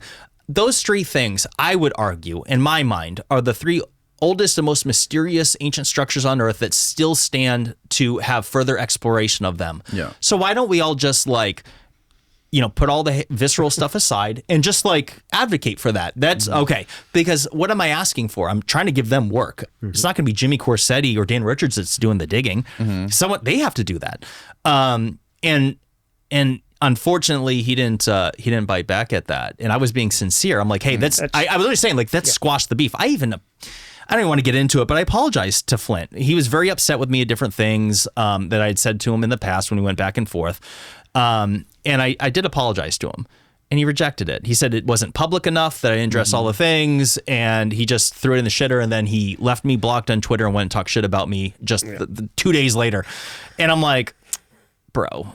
Again, Flint, if you're listening, man, like there's no hatred here, man. No, yeah, it's unfortunate. Yeah, like again, to what you're saying, Flint, if you are listening, like I like you, Flint. I genuinely liked the guy when he came in here. He was a nice guy. Yeah. I just completely disagree with the way people try to cop out on arguments about alternative theories to how this shit was made and try to associate it with racism, which is, at the end of the day, it just waters down what it was to what the Nazis were or what racist people are. When it's doing when you disservice. use it every day, you're watering down the severity of that term and what it actually means. You're changing the meaning of it. Yep. It's something I've been saying that one in the same regards to Trump since like 2015. It's like, if you guys don't stop just screaming every time he gets 2 scoops of ice cream instead of 1, you're going to inoculate his supporters to the point where they won't believe a goddamn thing that you say about him. That's what happens. Yeah. Right. One of the things that it's funny with you asking Flint, as you're saying, this is what you asked, we should just excavate these 3 sites. I'm shaking my head because I've joked with you about it before, but this is the reality of it. Though I've seen the way that they react to Jim mentioning sites. If he was to just get on Twitter and then once a week be like, you know what, we need more excavations in Rome. I think they need to dig underneath this. I need to dig. We'd have all these archaeologists going, we've excavated enough in Rome. We don't need to dig any more there at all. He could kill the entire fucking field in a year or 2, just like pick every site. And by the end of a couple of years, and there's only like 3 sites left, you'll have all the archaeologists fighting to go there because they'll have already said no reason to go to the rest. Yeah, it's at the point now, anything I say, no matter how sincere, it just is the most pushback ever. And they don't see it now. But one day I'm optimistic that they'll see that I'm actually helping them. I think my place in this field is to shake things up, make some noise, and bring as many views to the legitimate mysteries and unanswered questions to our lost past. I'm not pushing space lasers. I'm not pushing immortality in the Great Pyramid. I'll talk about it personally, but I don't make any videos saying that. I have no idea. The one thing that we all have in common is this niche interest in this topic of ancient civilizations. Man, how many people out of 100 walking down the street don't know almost nothing about anything involving ancient history? It's a niche community. There's many, many millions of people around the world, and it's growing. There's many people, but they're few and far between for the general public. And so it's like, since we all share this common interest, why not just unite on that one little thing? I completely agree. But to me, the smoking gun, the worst example of that was when you were talking about the trees on Gobekli Tepe. Yeah, it's like they're defending it and saying, "Oh, that's fine. It's no big deal. This is the kind of thing that we do." And blah blah blah. It's like, fuck no. I can find you numerous archaeological papers on the problems with having trees on fucking ancient sites. I mean, come on. And it's no brainer shit, man. Olive trees damage foundations. This is not surprising. Are you familiar with that Gobekli Tepe, the controversies involving the site with the trees and all that stuff? Have you heard about this? My understanding of it is that they planted a bunch of olive trees or something there, so that they would be, so the government wouldn't be able to buy it or something. So the government could pay them more, but go ahead. So essentially, they first started excavations at Gobekli Tepe in around 1995, and then approximately 10 years later, the Turkish authorities wanted to purchase the land because it was owned by farmers. And so the farmers had planted at least 800 olive trees on the site in order to increase the value of the land, which I was very skeptical at first. At first, I was leaning straight up conspiracy. They're covering it up. They're preventing excavation. However, upon visiting and researching it more, it seems entirely likely that that's exactly what they did. They were just trying to get a higher price for the land. However, with it came what I would consider complete and total mismanagement of the site. Because again, this was 10 years after excavations had begun, and they planted trees literally on top of ancient ruins. I've seen video myself recently as of August. A gentleman went there upon seeing my videos where I raised the controversies. And let me just say this. I established with an archaeologist who had worked the site a gentleman who no longer likes me. He blocked me for just no good reason on Twitter. But I asked him, yes or no, like, were any of these trees planted on top of ancient ruins? The answer was yes. And then I saw it firsthand with a gentleman that went there and recorded, and you could see trees planted, and I'm not kidding, just inches from the actual tree trunk is ruins stabbing out of the ground. Wow. And what they said is that these trees are going to be harmless because this particular species of olive tree will grow horizontally. It's not going to go down and destroy the ruins below. But I'm like, well, now I'm seeing ruins that are literally right next to them. So, and then their stories have changed. Dr. Lee Clare, who is the head of fieldwork and research for Gobekli Tepe, Flint Dibble interviewed him on Flint's podcast.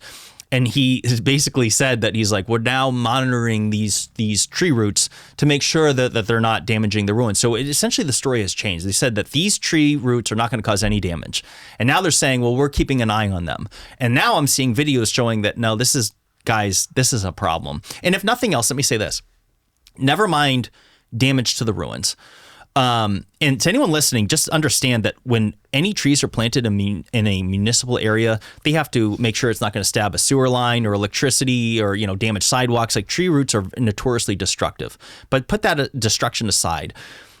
These trees are covering vast portions of the site itself, which is preventing a full excavation of the site. These trees are in the way. And unfortunately, it turns out there's an olive law in Turkey, which means established in 1935, where it's illegal to cut down olive trees in the country of Turkey. And let's be clear, the idea that these roots are somehow magically not going to be damaged or anything, that's just ridiculous. Like, when I was reading the archaeological literature on the problem with tree roots, so I got this from them, not from Jimmy.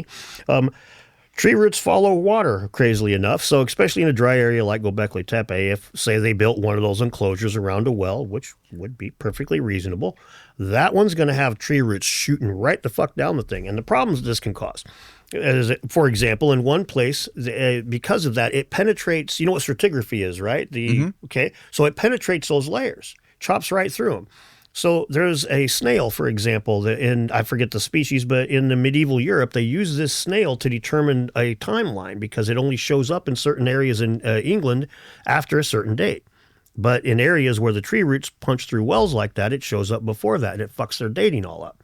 So it not only does it damage the site on a very real, you can see it level, it damages on molecular level. I mean, for fuck's sake, the tree roots are an entire, ecosystem. It's not just the plant's tree roots. There's going to be bacteria and all kinds of enzymes and shit growing around with them. It's going to change the chemicals in the soil. So to me, the very fact that they would argue that they're not scientifically illiterate people. But they don't like Jimmy Corsetti, and he brought up tree roots on top of Gobekli Tepe. And that's really where I ended up focusing so much of my energy in this sphere, because it's just so goddamn weird to me. It's like we've got interested amateurs, we've got experts, and you just want the interested amateurs to fuck right off. But where are you going to get your funding from, bro? Right. Yeah. The crazy thing about it is, like, I understand where they're coming from, where the academics are coming from, like Flint, from the aspect of people like you guys, people like Graham, who are self-educated, just interested in the mysteries of this stuff, going on podcasts, getting millions of views, getting all this attention, when you've literally spent your whole life reading books, going to these places, like Flint puts it, eating the gruel, doing the boring shit, getting a PhD, and no one fucking recognizes you for it. Yeah. And you just are fucking pissed about that. Yep. I think that I've said this to Graham personally. I said, hey, I really think that this is biblical shit from the standpoint that ego and pride, this stuff goes back thousands of years, where they describe that, it's the haves and the have-nots. Like, people, I basically think that it's bitter envy. That Graham, he might not be an archaeologist with a PhD. However, he's sold God knows how many millions of books. Right. And so he gets all the attention. And so I think that there's jealousy there. Totally. And it's really unfortunate, but like, I firmly believe most of it comes down to that, because they're like, who's this asshole Jimmy, the YouTuber who never studied this stuff, and why is he getting more views than me? And I'm like, listen, guys, you got to enhance your craft. Like, learn how to publicly speak, for goodness sakes. Like, become engaging. Or focus on the things that are unknown. Like, you don't have to be a rabid conspiracy theorist, suggesting that the pyramids are a power plant. However, you could also acknowledge the fact that at, say, Gunung Padang, which could be a 24 to 27,000 year old pyramidal structure, it's highly debated. Flint will tell you that the dating and all that could be, there's discrepancies there. It's not for sure. However, they say that basically the subterranean tunnel and chamber, which has been identified through ground penetrating radar, the geologist Danny Hillman, I always mispronounce his last name. I got it wrong too. He's interpreted the data to say that there's strong likelihood that subterranean tunnel chamber could be man-made. The other side will say, no, this is likely just natural because it's a lava tube. It was built on a site that was volcanic in nature in itself. And I'm like, hey, so why don't we just drill a hole underground, throw a camera down there with a light, and just see what's inside this chamber? Mm-hmm. If it's just a natural lava tube, this is not a huge investment. They could pull this off. This is not a big deal. I'm not talking about bringing out heavy equipment and digging the whole site up. Just, drill a hole and see what's down there and end it right there, like end all the conjecture. So I'm like, why not just go find out what it is? Because if it is man-made, that right there will be one of the biggest discoveries of our time from an ancient human perspective, I should say, because like a pyramidal structure like that shouldn't exist 20,000 years ago into the Ice Age, if that's what it is. Yeah. So if that was the case, that would rewrite the textbooks, because that's not supposed to exist that far back in time. But if they found it was man-made, it would prove that there was an advanced civilization how many years ago? So the dating could potentially be, let me use the word potentially, 24 to 27,000 years old. There's all kinds of conjecture about this dating. Can you explain the reason why? Yeah, the reasons why. Well, Dr. Hillman Naniwajaja is a geologist, not an archaeologist. So in the site, what they did was they dug down to the first layer, and underneath the first layer of stones and stuff, they sunk drill cores, and they pulled up big cores of soil and stuff. And what they found is some of what they're calling fill dirt. So that's what he's using. He's saying that the two different places that there's dirt there that's nowhere found in that immediate area that was put there, must have been put there by humans. And they're dating the biological material, which is grass and stuff. It's not like there's human bones or charred artifacts. And that's the biggest problem, is there's no artifacts or like burnt bones or anything. There's just that Kajang dagger and Kajang stone and a couple other small rocks like that. But they didn't find... Since there was no archaeologists out there shaking screens, they don't have a bunch of little chips and flakes and 150 different little artifacts like they normally would. So that's a big one right there as to why there's so much skepticism involved from the archaeological community towards that idea. Well, something I want to say really fast, though, to prove that it is absolutely fucking jealousy. I keep invoking Carl Sagan as a science communicator. He was not a YouTuber, and he obviously had a degree and stuff, and he was a teacher, and he got a shitload of jealousy from his colleagues, shitload of shit from his colleagues. You're not doing real science. You're just out there talking to the layman, talking to the masses. Yeah. What's wrong with you? Right. So it's the same kind of thing. Let's be real clear about scientists. Some of these guys, a good chunk of humanity that is really good with data and stuff is just not socially adept. They're just a little awkward. They're a little off. And there's nothing wrong with that. But that can make it fucking hard to be a YouTuber, it's man. Hard. You can't, There's a big difference between being super proficient in the scientific endeavor and being a communicator. And the recognition of that is something that the ego makes it difficult, because as I keep saying about for advancement, it takes two different thinking. Like with Jim's more apt to dream about something than I am, and I'm more apt to say, hey, Jim, come on, I don't think that's quite accurate. But between the two of us, we get along just fucking fine. We come up with good ideas as far as I'm concerned. So as a metaphor for all of us, it's like we could be going that route, but instead, what do we get? We get polarization. We get anger. We get basically a mirror of politics all across social media in every place. It's disgusting. Wasn't there, I read on, I think it was your Twitter that they're hiring a DEI person Yes. for like hundreds of thousands of dollars. What was that about? So the SAA, the Society for American Archaeology, the same organization that was trying to get Graham Hancock's Netflix series renamed, and they're also the reasons why he couldn't film at Serpent Mound, correct? They're the ones that contacted them. I don't know that They for a wouldn't fact. let him film at Serpent Mound Serpent Mound was contacted by somebody. in Tennessee. Yes, Serpent Mound wouldn't let Graham Hancock film there. Neither would Cahokia Mound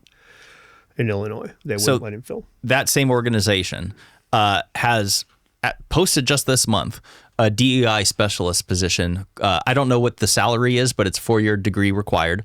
Can you find that, Steve?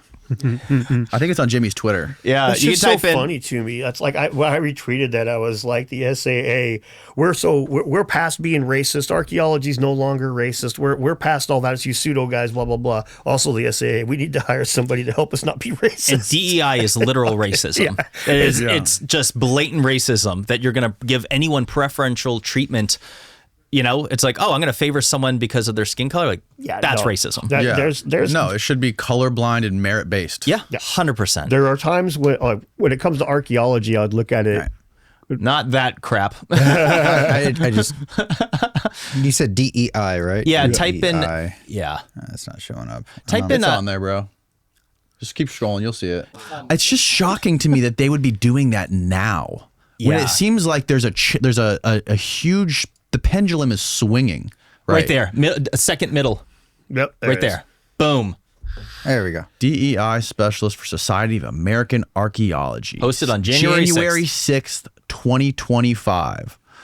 Is there a link to the website where we can actually see it on their website? Yeah, it might it might be in the subsequent tweet below. I usually include my sources. That's not it. If I remember right, you'd posted this before. You posted once about that before you posted that. Yeah, I've made 2 posts about it. It won't be on the right, I guess. That's weird. You're going to have to go out of there, Steve, and keep searching. Oh, hang on. You can do it, Steve. Oh, yeah, scroll on. Maybe that one. Full-time DC position. Scroll down. Scroll down. Yeah, I found it on Google under DEI specialist in Washington. Click that one, salary details. you Benefits, go. 100% paid health and dental benefits for single coverage, 3% contribution to a TIAA retirement account, flexible spending. Oh, sorry. Flexible spending accounts. Learn more at full position. There's the link right there. Sway.cloud.microsoft. It won't let you click it. That's a screenshot. That's hilarious, man. This is a real thing, though. It's a 4-year career degree. HQ. Yeah, and that's that's the Society for American Archaeology. So I'm wondering what's even up with that. Like, why do they need DEI exactly? I mean, I can understand like if you like when you're dealing with like tribes and stuff, there's like that whole racial aspect, and I try For to Native be, American ruins and stuff like that. Well, yeah, I try to be like respectful of that. Like, up in Washington State, we have a lot of that going on. It's not the tribes have a lot of power, and they frequently are stopping archaeologists or working with them, and so I could get where you would need, but I don't think that's what DEI does, right? I mean, it's not like a. It has to do with hiring. I was gonna say, it's not hiring Yeah. like in house. What the fuck do they need that for, man? I mean, Yeah. can what they do just get an need it app for that? How does the No, really, isn't there just an app for that? You just press like a few different buttons and you get your like. Seriously, that doesn't make any goddamn sense. how does this man. organization make money? They don't. They steal it from the government. Oh, it's all government Well, they funded? have member dues, so you can be a member, and I don't know how much they charge. And that's where the majority of their actual operating costs come from, is their membership dues. They also middleman money for the government. Like every year they go to Congress and say, hey, we need a bunch of money for all these different archaeology things in the country. And then they divvy it up. Now, according to the archaeologists, of course, they don't keep any of that for themselves. But Just to clarify, a bunch of money. We're talking over Billions. 400. Or Yeah, half a billion, sorry. $450 million a year. And here's where I think it's a scam. So essentially, the Society for American Archaeology consists of approximately 7,000 archaeologists and academics that are paid members of their organization. And a lot of them work in government agencies like the National Park Service or what. There's a number of them. Yeah. And so they advocate for funding for those organizations that those people that are members of are employed with. So they'll essentially say, we're not taking the money, but it's their own self-interest that they're orchestrating and they're directing, the allocation of funding in the hundreds of millions of dollars that are going to go towards people that they employ. So it's like honestly, it's a circle jerk of money. They are benefiting from this. I'm not saying that they're taking that money into their own pockets, but it's indirectly. It's like me giving, hey, Danny, I want you to get $100 of Jimmy's money, but you're not getting it from Jimmy. You're getting it from Steve because I'm going to give Steve the money who I know is going to give it to you. Right. And it's a middleman. And just to let you know how corrupt that stuff can be, the majority of archaeology done in this country, the vast majority, is what's called cultural resource management. And that's where you're going to build a bridge. You got to make sure it's not being built on. Sure. Okay. So golf courses. These are private institutions. This isn't just, there's no Florida State CRM firm or the Florida State CRM organization. There's private businesses. So you hire them and you pay them. And so if the Society for American Archaeology is like, we really need to get some CRM work done over in this part of the country, for example, and they advocate for money over there, they're literally advocating to give it to a private corporation. So there's a lot of room for shitty things there to happen. Yeah, it's pay for play. Trump has talked about this publicly, where he ran into these same issues when he was building in New York, that he would come across these environmentalists. It's the same thing. The environmentalists and the CRM people, it's the same function. Yeah. They hold up whatever it is you're trying to do. They charge enormous amounts of money. Right. And if you pay a different organization different money, all of a sudden it's streamlined. So essentially, it's just a middleman of people that are making enormous sums of money. Yeah. And I'm not saying they're not doing any good. I'm not, hey, listen, let's not destroy ancient ruins here. But it becomes something else when I'm seeing this at Phoenix Sky Harbor. I'm from Phoenix. The airport's going to build a new terminal, and they're not going to break ground for like another 4 years. And so I start looking in, I'm like, oh yeah, they're bringing all the environmental people. I'm like, the airport's there. It's already asphalt as far as the eye can see. And they're holding up a new terminal for a handful of years. I'm like, I don't understand. And then but because once you learn that the corruption, and corruption's a big word, maybe I should be more careful with that. But like, that's what I see it as. I'm seeing it as like, it's like, okay, let me give you another example that anyone listening can wrap their heads around. The appraisal business for houses or home inspection people. Like if anyone's been trying to sell a house, you hire a certain inspector, they will find so many things that aren't issues, but they have to write down everything. And all of a sudden a deal will fall out because like, oh, this house is, they make it sound worse than it is by, nitpicking every little thing. It's like, this is a non-issue. The structure's sound, like, shut up. Like, do you know what I'm talking about? Have you ever seen this? Like, of course, if you try to like pull equity out of your home, the equity the bank will send its own person out there to inspect the house to purposely find all this shit to devalue the home so they can give you less money. But the tax inspector will arm wrestle with that guy. Right. Yeah. So it's just wild like that. The world that was works fascinating to hear Trump talk about that on Rogan's podcast. I think he was talking about one of his buildings in the up there near the Panhandle. I think it was New Orleans, maybe roughly it's no longer the Gulf of Mexico. It's the Gulf of America. Yeah. The Gulf of America now. That's wild. But yeah, so he has an understanding of this just from being a builder. We're like, oh, is Trump qualified? It's like, yeah, he's run into it. And he said like, oh, you just pay someone else instead. And all of a sudden it's not a problem all of a sudden. Right. So it's like, there's people that are basing their entire career and livelihood on positions like that. So of course it's going to come with issues. It's an industry. It's an industrial complex. Just like there's a military industrial complex. There's a complex for every main industry where there's billions of dollars involved. Yep. And there's people that are siphoning money, and it's unfortunate. Oh, it's too bad when what did Ahmed say? Greed stains the soul with the stench of ruin.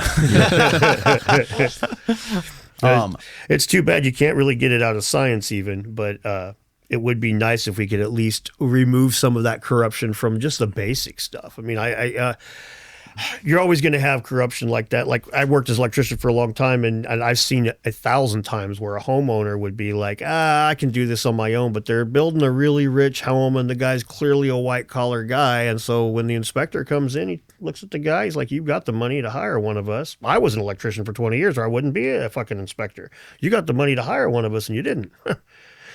You didn't do that outlet right. You didn't do that right. But he doesn't tell him that. He just says, you failed because of this outlet. You failed because of this. And where if I was standing there, he would have been like, dude, you just need to fix this real quick and I'll sign off. Okay, cool. Have a nice day. Yeah. It's just the way the world is, man. Yeah, so, no, it is. Yeah. What do you do? I want to talk a little bit about Atlantis. Yeah. Yeah. It's a great So- Disney movie. I love it. The casino in the Caribbean, correct? Yes, exactly. It's a great It's casino. all inclusive, you know. It's one of my favorite casinos. I love the place. Your videos about Atlantis are fascinating, and they have millions of views. And I think you talked about it on Rogan's one of your podcasts that you did with Rogan, where you talked about the reshot structure in Africa. Yep. The Eye of the Sahara. Yep. Have you been there? I have not. Has anyone been there? Can you get there? Or Yeah, is that people like, can visit. Okay. Absolutely. It's inhospitable. It's a pain in the ass. Right. It's a little bit dangerous. And so essentially you'll go through Nouakchott in Mauritania.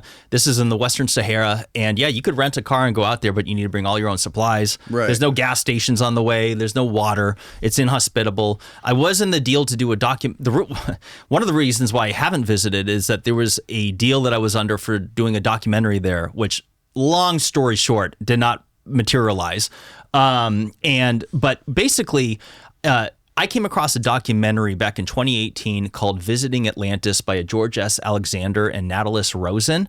I've since learned that there's a gentleman named George Sarantitis who apparently had visited the Richot in 2008. So I don't know how he came up. So if there was one person to give credit to who first postulated the theory of the Richot Atlantis, it'd be George Sarantitis, but I don't know how he developed it. All I know is that I came across the documentary that was from 2011 from George S. Alexander and Natalis Rosen, where they showed this site that I had never seen or heard of before. And when I first started making a series of videos on this in late 2018, there was literally tens of thousands of comments on my video saying, how have I never seen or heard of the Richot structure before? It is one of the most bizarre geological features anywhere on Earth. I mean, You look at see it from space. Yeah. It was first identified by astronauts in the Gemini 4 missions in 1964. And it's approximately 16 miles wide, and it's made up of concentric circles. The consensus among scientists is that it's a collapsed volcanic dome, although that's not 100% proven. They've never drilled the site. Like when you asked if people have visited it, one thing I like to point out is that there's been no archaeological dig at the site. Mauritania actually forbids it. It turns out there's an abundance of gold there, and they won't allow any digging. However, it has been studied from geologists, because at first they thought it was potentially an impact site from a meteor. They've ruled that out. There's no signature traces of anything to suggest that.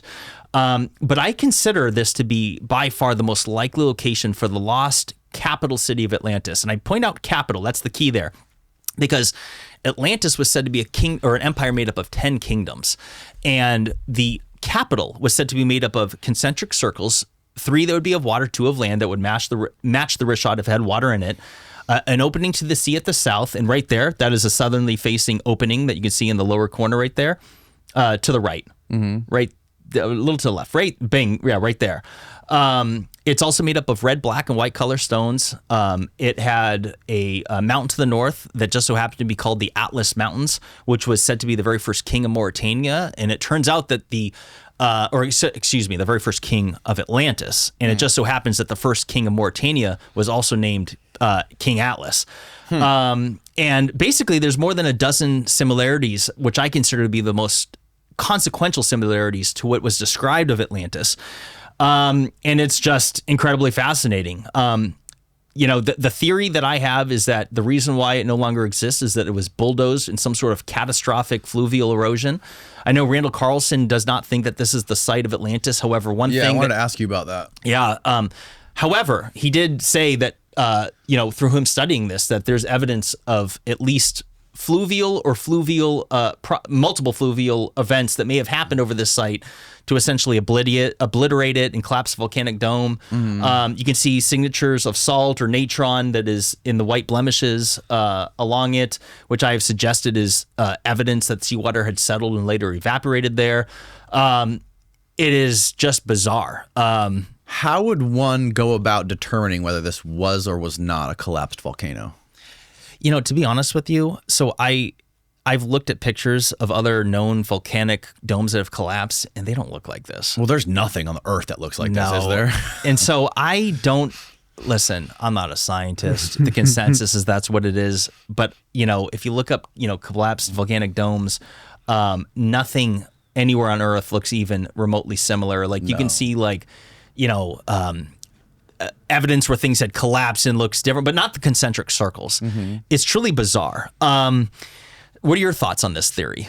I'm trying to figure it out. I don't know. One of the things that I've been asking people on here that come on the show is that people that believe in Atlantis, what is the smoking gun? What is the one most irrefutable piece of evidence that Atlantis did exist? I love this. So a lot of people aren't aware that the legend of Atlantis originates from the Egyptians. And it was, so Plato made it famous, but it was actually his distant relative Solon who had visited Atlantis 2,600 years ago.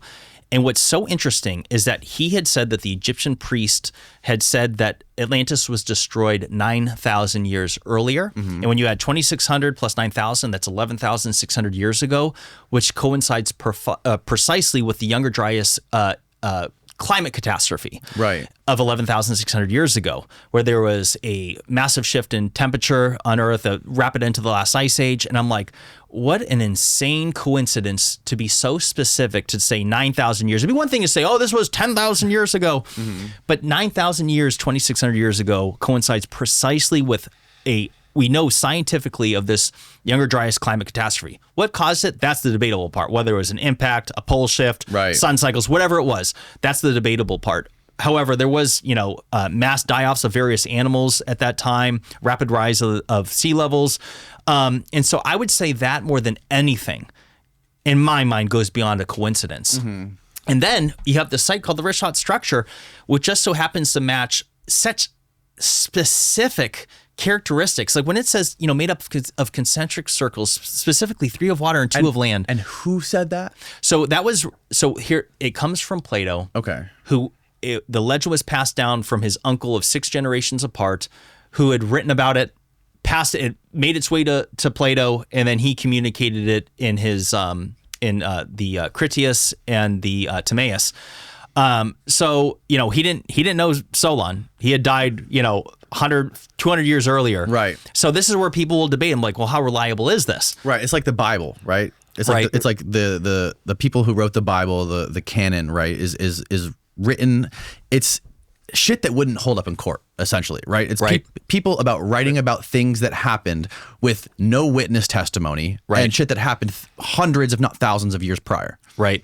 And then also got rewritten and copied by people throughout the millennia, right? So it's like a game of telephone. Well, that's one of the reasons that myself, to answer your question about the evidence for Atlantis, I mean, I would take it, Atlantis is a term that I kind of use as an umbrella term. I think a lot of people do, but I think it's one of the important things to note out the gate. You're looking at, for a lost civilization, that's possibly one of them, the Richat structure. That's quite possibly where they got the idea of Atlantis from. But that idea could have come from multiple different things. And in addition to it, like you read Plato's account of it, you imagine if there was a lost civilization from 10,000 years ago. And so you go back a few thousand years and 7,000 years has passed or whatever, and people are writing about it, they're going to inject their culture into it. And so you read Critias and Timaeus, and you see that they happened to use the same metals on the wall that the Greeks used on their temples too. Who would have guessed, right? Wait, what? About Timaeus and Critias? Orichalcum, or what's it called? Orichalcum. It's the Atlanteans. Their temples had the same precious metal that the Greeks like to use. This is according to Plato? Yeah, allegedly. Okay. And they had, they had a democracy, and they had all this. This is stuff that was very Greek, right? Yes. And of course it was, because it's a fucking Greek story, man, right? Yeah. So I think that's one of the things to look for, or to pay attention for, is when we look at different cultures, we might find the same story in Japan, and it's going to be way different. It's not going to have democracy. It's not going to have orichalcum. It's going to have fishing, and it's going to have more focus on the sea. So, to answer your question, back to it, there's a few things that are like the shared god you mentioned earlier, the master of animals. You've probably seen that one before. Like there's pictures of a woman with either a tiger on both sides of the snakes. Okay. I've seen that. Very common. The navel holding statues. This seems to show up. Yeah, like the Moai has and the Gobekli Tepe. Yeah, and you see these in South America, and it also seems to quite frequently correlate with the origins of low-level metallurgy. The things like the stone clamps, the metal clamps that are used, the fact that those hop the ocean. Like the nubs are one thing but the clamps, to me, like if you go to a house and the studs in a wall are on 16-inch centers, right? Yep. That's okay. This is a fucking machine. This is how you build a house. When I wired a house, the staples go every 18 inches from a bend and every 4 feet. So when you look at certain sites and you see like at Pumapunku at the top of each H block, they stick a little clamp. It's like, well, this doesn't look like they. What are the? I'm not familiar with what the clamps are you're talking about. The metal clamps that are poured. They'll take a seam of stone. And they'll have like an eye-shaped deal on either side. Okay. I see what you're saying. And they pour metal into this indentation. We see them a lot in Egypt. They're bow tie shaped in Egypt a lot. The ones in South America are more eye-shaped. But the fact that in Pumapunku, for example, we know that they were used a lot in the Old World. They show up in the New World a little bit in Bolivia. And at Pumapunku, they're used on these H blocks on each one. And it looks like a guy, standard operating procedure is what it looks like to me. It doesn't look like somebody's over there experimenting. These two stones might wobble apart. It looks like he's dealt with this problem before and knew exactly what to do to solve it. And it was the way they built things. So things like that to me seem to... if you look up, could you type in clamp with that? You could even type in Egyptian clamp. I bet Ben Van Kerkhoek has a bunch of photos. Yeah, you see right there. Like that. Wow. Okay. And so you see what I'm like, look at that second one down there. Like you see Holy shit. Okay. Now these show up all across the world. How have I never seen this? This is one of my favorite. To me, again, I focus on a lot more of the mundane stuff because that's where I really end up being more fascinated. And to me, this is like kind of a smoking gun. We see it all over the world, and it's like a nail is going to look the same in a lot of different places, right? Whenever you innovate it. But this specifically using metal or wood and specifically used in a manner that it's like, okay, do they fucking need them there? Are those stones still together 1,000 years later? But they didn't fucking need no clamps there, but they put them there. Why? Because that's what they did when they put stones together. And so this wasn't their first time doing it. I don't think that was their first rodeo. And we don't have any sites in Bolivia that like really shows innovation. It just kind of pops up in a couple places and goes away. So to me, that's another smoking gun for this lost civilization that a lot of people would call Atlantis. A lot of other names might get ascribed to it. And again, a lot of the details, in my opinion, are definitely going to be lost to history. There's no question. But things like the reshot are very interesting where it does bring details that there's really, I don't see how the Greeks could have gleaned basically any of that of traveling to that spot. Even in ancient Greece, that was a Sahara Desert, right? So And it is interesting to mention that the Egyptians, so in that same tale, they said that the Egyptians were colonists of a civilization that was destroyed in a flood cataclysm. In that same tale, it's been taught and told on hundreds of cultures across 5 continents around the world. I'm like, there's something to it. It doesn't have to mean that the Peruvian Andes and the Himalayas were covered in water, but when the fact that there was a 400-foot rise sea level at the end of the last ice age, which happened, how fast it happened is so debatable. But really? Well, some people say it was over thousands of years, and some people will say that it was over a relatively short period of time where there would have been increments of flooding that could have been 100 feet in a day. I've heard different people say different things. Truth is, I don't know, but here's the fact that people should look at is that almost half the world's population today lives on or near a coastline, at least within 60 miles or 100 kilometers. Many have suggested that number or percentage would have been higher in ancient times because of more abundance of resources and easier to travel up the coastline. But if there was a sudden rise in sea levels at a particular period of time, that would have been apocalyptic, so to speak, for so many people around the world on different continents. Even if it was just a few, I don't know how many it was feet. apocalyptic right here 3 months ago when that hurricane came. Yeah. There you go. It was insane, man. Everyone lost their houses on the beach. It was like Mad Max right here. And how high was that storm surge? How many feet? It was like 9 feet. Okay. So imagine if it was dozens of feet. It would have been, my would God. anyone have been left to talk about it? No. And in addition to that, this is one thing it's important to mention in the record. Look in the record and say, well, it took 1,000 years for the ocean to rise this much. Well, that 9 feet that you experience is 10,000 years from now is going to be a part of the record of the ocean rising so much over so many years. They're not going to see that 9-foot flood. It's going to be that doesn't show up in the permanent record as like when they look each year. What's the sea level? What's the sea level? They don't account for hurricanes. They don't account for those. But something like that happens and it reroutes rivers. I mean, I lived in Illinois near the Mississippi River in '94 when they had a major flood there, and it engulfed St. Charles, Missouri. The U.S. Army Corps of Engineers had to reroute the fucking river. No, they didn't have one 10,000 years ago, man. You see, the city gets swallowed forever, and then in the record, well, sea levels rose 2 inches a year. Well, they did, but right here at that time, completely wiped out overnight. Yeah, my biggest skepticism when it comes to Atlantis is the Plato stuff, because the Greek experts, the Greek philologists that I've talked to, one of them being on this podcast, they say that when you're in school and you're learning about Socrates, for example, and a lot of the stuff that you learn about Socrates comes from Plato. They say that the teachers teach you that anything that you read Plato's Socrates was most likely bullshit. You have to take it with a grain of salt because Plato was a known liar.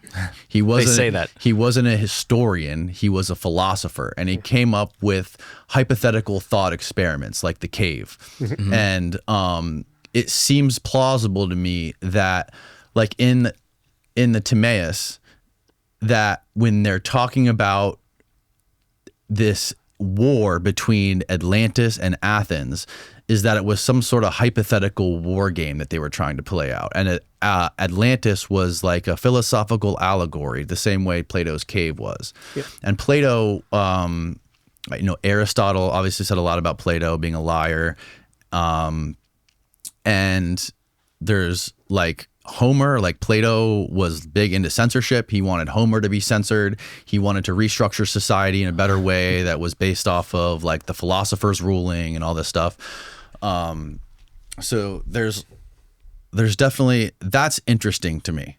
Well, to speak on that real quick, yeah, he was a philosopher more than he was a historian for sure. But if you draw a parallel to the modern day, say you're trying to convince one of your friends that the West is falling, Western culture is disintegrating, say that's what your argument is, would you cite Harry Potter or would you cite Rome? Rome. Why? Because it's real. So if Plato was trying to make a point, wouldn't he cite a place that at least his contemporaries believed was real instead of just making some fucking land up? Oh, that one place, no, he would have, at least, in my opinion, he would have definitely taken something that people knew about, that people had believed in a lost civilization. They believed in Atlantis or whatever. Maybe they didn't have a name to it at the time. Yeah. But in my opinion, if he was using a metaphorical or an allegorical tool, there's no fucking way he would just conjure it out of thin air. It has way less teeth than citing something real. It is worth mentioning that apparently only somewhere between 20 and 30% of Plato's work is actual allegory. So a lot of people say, well, he made things up, and it's like, well, most of his work wasn't. But what do I know? You know what I mean? Like that's exactly. I can't read ancient Greek, right? Yeah. And that's the thing. It's like you have to take people's word for it. Yeah, and so it's like it could all be made up. The thing is that I just find that 9,000 year mark. I believe there was an ancient. I think that there was a cataclysm. I think that there was. Especially when you look at things like the pyramids, that there was some sort of reset on humanity. I think that makes sense. Yeah. And, when it comes to Atlantis, I have a friend, what she had said was, let me give her a shout out, Nikki Anna Jones. She had said that she looks at Atlantis not as a place, but as an epoch of time. The time of when people were traversing the continents, doing great things that was lost to time. That was Atlantis. That's a great way of putting it, because that's like why you asked for the evidence, and I'm talking about things that span the ocean, because that's, to my mind, is exactly what it is. It's evidence of a civilization that's doing things that we wouldn't give them credit for. It would be the missing chapter of human history, as Graham Hancock has put it. When it comes to the wrist shot, though, that is just such a fun mystery, and with the fact that it matches other striking similarities, like, for example, that the outer walls of Atlantis were said to be lined in gold. It turns out that Mauritania has enormous gold deposits that prior to the discovery of gold in North America, Europe got most of their gold from Mauritania. Really? That's the reason why they don't allow digging or ground penetrating radar out there. They're still protecting their gold. Also, other things like having an abundance of elephants. And now that we know that the Sahara was green up until approximately 5,000 years ago, and there's studies that show that there would have been a massive network of rivers throughout the Sahara, as well as the largest freshwater lake. And these studies have shown that it would have been massive routes for human migration all through the Sahara, which is now, of course, a big dust bowl. But I consider that more suggestive evidence that if there was a lost capital, why couldn't it be in the Sahara? And if the colonists went to Egypt on the other side of the continent, it's not that unreasonable to suggest. And I also say this, a lot of people say, well, it's not an island, so it couldn't be Atlantis. So I'm like, well, the part they leave out is that the ancient Greek word for island was Nessos and Nesson, which had 5 different meanings, one of which was island. The other was peninsula, promontory, as well as land within a continent surrounded by lakes, rivers, or streams. And one of the key details about this is that Atlantis was said to have a river that flowed from the mountains from the north. And so that Atlas Mountains, which is in modern-day Morocco, well, it turns out that the Tamanrasset River flowed at the same period of time of Atlantis up until approximately 5,000 years ago and flowed either directly through the Rishat or just north of it. And you can see this on maps. This is scientific studies that have nothing to do with Atlantis. But as far as water, you could argue that it came from the Tamanrasset River. So yeah, it's a fun topic. Like it's, I can't, I've been clear on this in the past. Like I'm not 100% certain that Atlantis existed, or if it did, that it's the Rishat. But to me, I'm like, there's so many striking similarities that it is, I still say it, by far the most likely location if there was one. However, Yes. if there was to find evidence that this was the site, here's the part that's really fucked up. So for this theory to be true, it's dependent on a catastrophic flow of water that flowed over the Western Sahara. And if that was the site of Atlantis, people will say, well, where are the ruins? Well, unfortunately, that means it would have been blown out into the Atlantic Ocean off the western coast of the Sahara. And there's a fascinating study that talks about the Mauritanian seafloor slide that just off the coast, right in front of the Rishat structure, extending like 150 miles north and south and a few hundred miles from east to west, is this layered sediment under the ocean. It's layered over 1.5 miles deep, like 3,000 meters or something like that. And I'm like, well, that's further suggestive evidence, not proof, suggestive evidence that if it was the site, that whatever that flow of water would have bulldozed that portion of the Sahara and caused all that layered sediment, what's now under the ocean. So if they were to go looking for relics of Atlantis, the gold would survive because gold doesn't rust.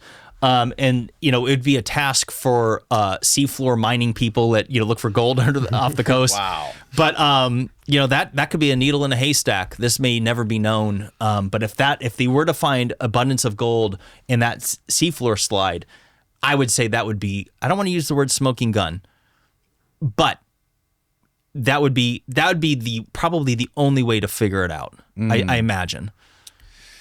Yeah, and the other thing too is when it comes to whatever caused the flood that wiped out humanity during this time, whether it was cosmic impacts or whether it be like some sort of solar ejection.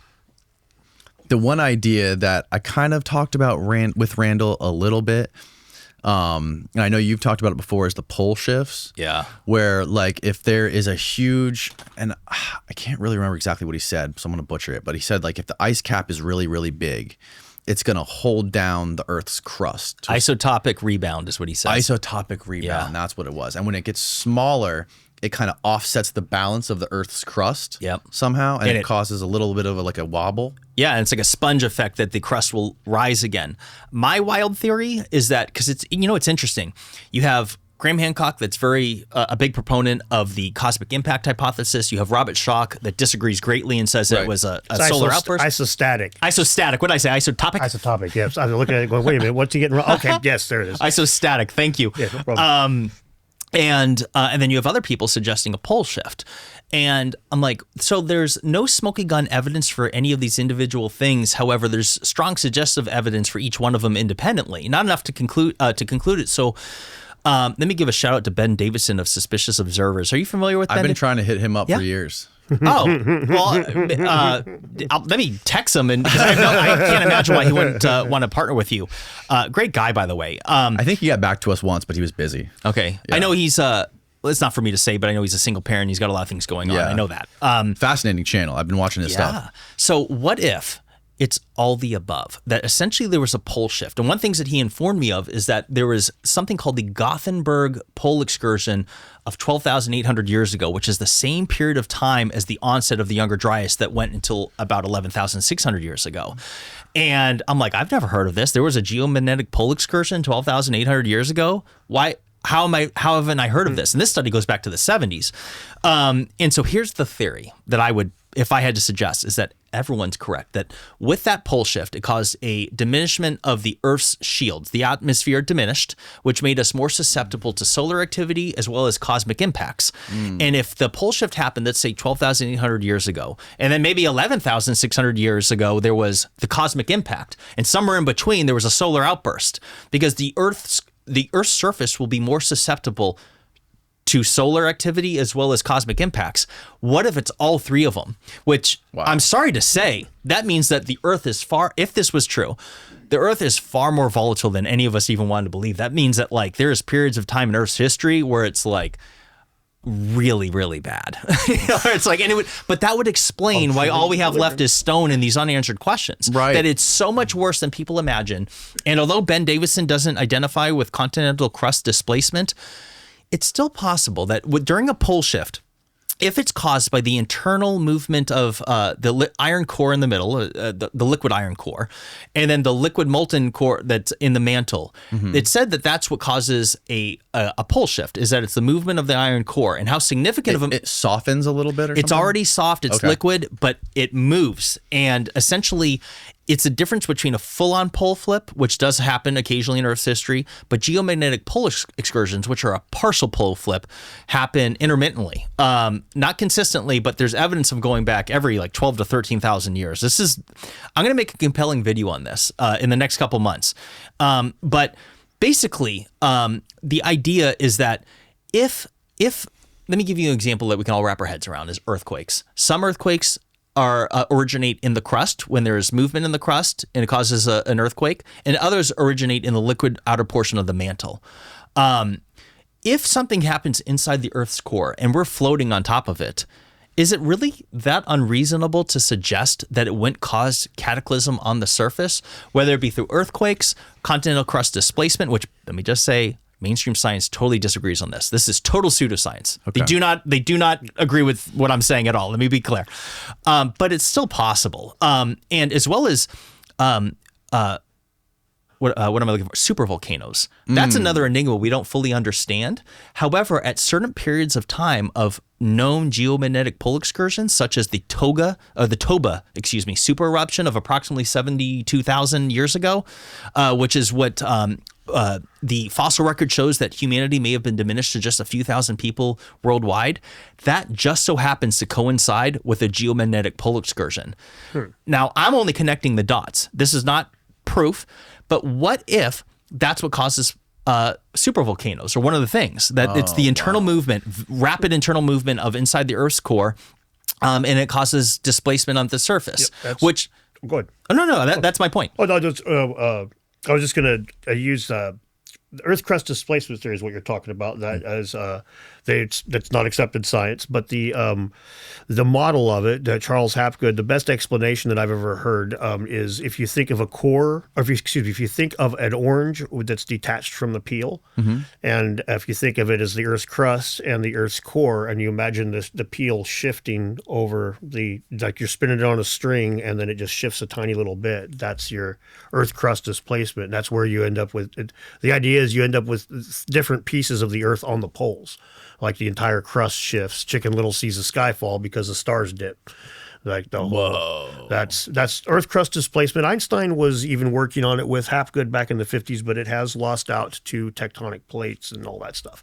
It's not the accepted model by any stretch of the imagination. But I wanted to put that in because I always had trouble imagining that until I read the orange metaphor, and I've always, okay, I can see that. And isn't there evidence that, or isn't it showing that like the North Pole is moving a certain amount every single year? Yeah, the Like, magnetic stuff. Yeah, that's Like 38 miles a year. It's accelerating. 38 miles a year? Give this a Google. This is real. So this is mainstream science that we are actually living within a geomagnetic pole excursion. It's happening right now. It's been happening for like since the mid 1800s. And there's several hundred that are known in Earth's history. And we're overdue. And essentially, the poles are moving. They've had to update airport runway numbers around the world over the last couple decades. It's happening. Now, to be clear, mainstream scientists will say this will not be cataclysmic and it's going to go on for another 1,000 years before it's completed, but they don't actually know that.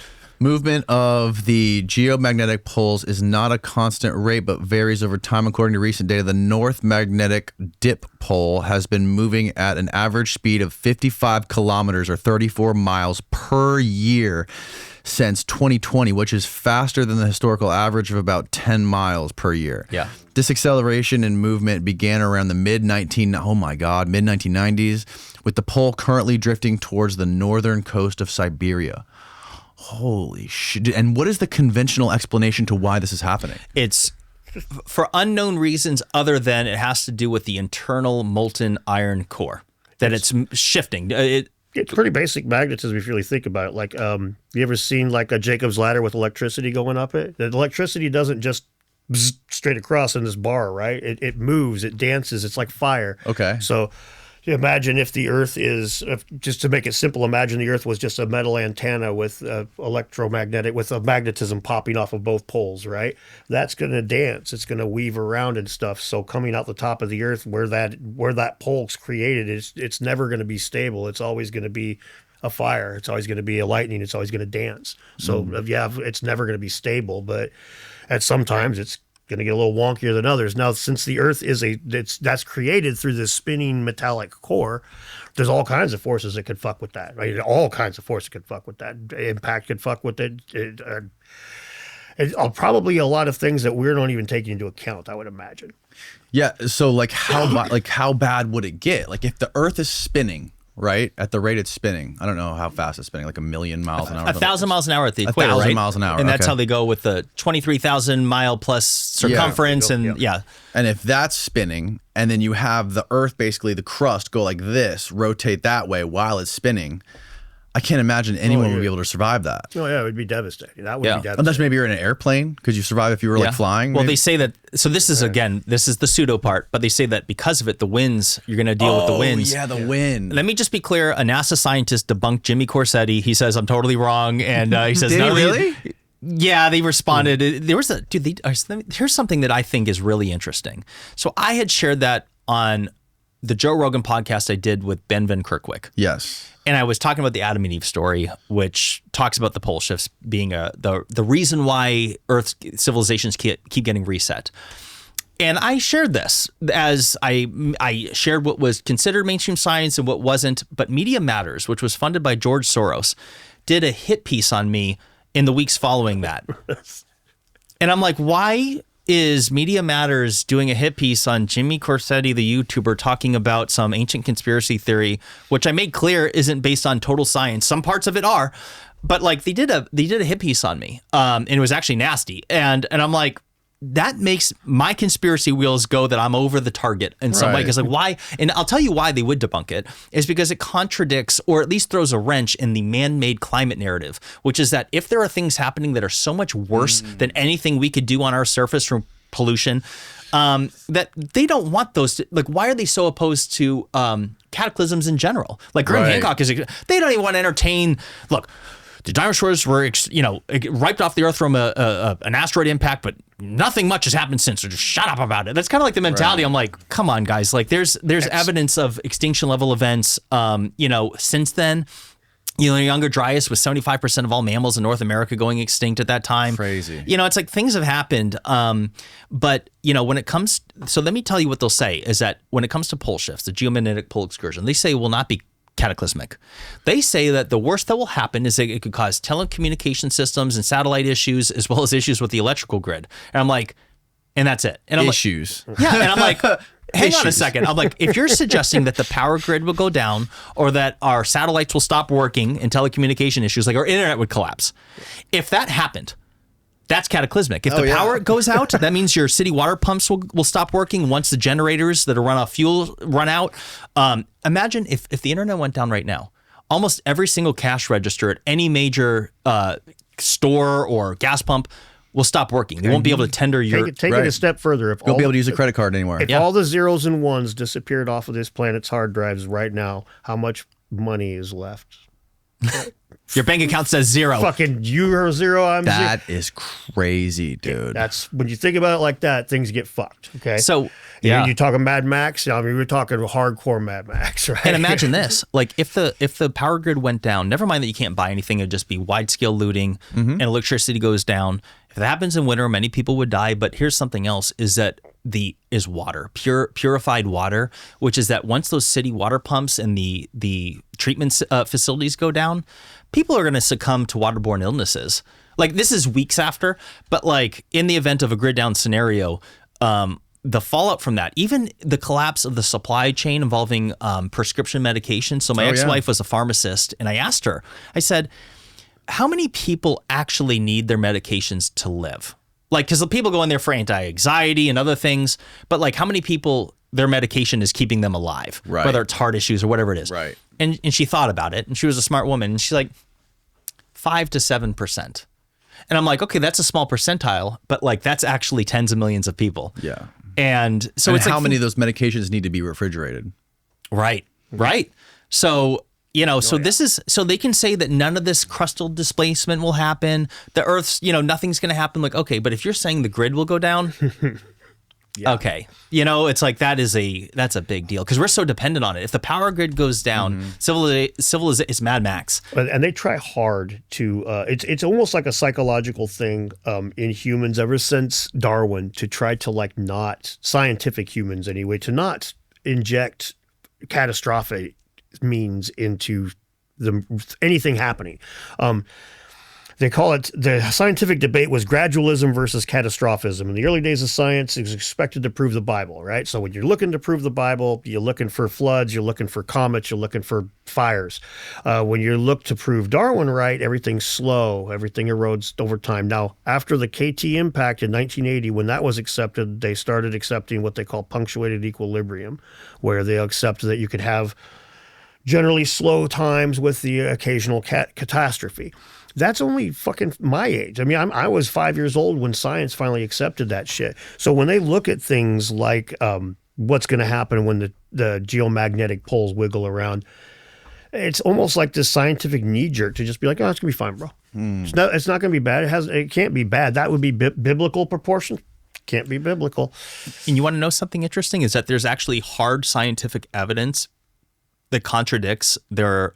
When I said that they say that the full pole flip is at least 1,000 years away, they not only do they not know that because we've never been around to actually document and measure this, but there's actually a volcanic region in Eastern Oregon. I forgot the name of the mountain chain, but this was a NOVA documentary from like maybe 15 years ago, where they essentially were able to measure that during a certain pole shift that had happened in Earth's known history.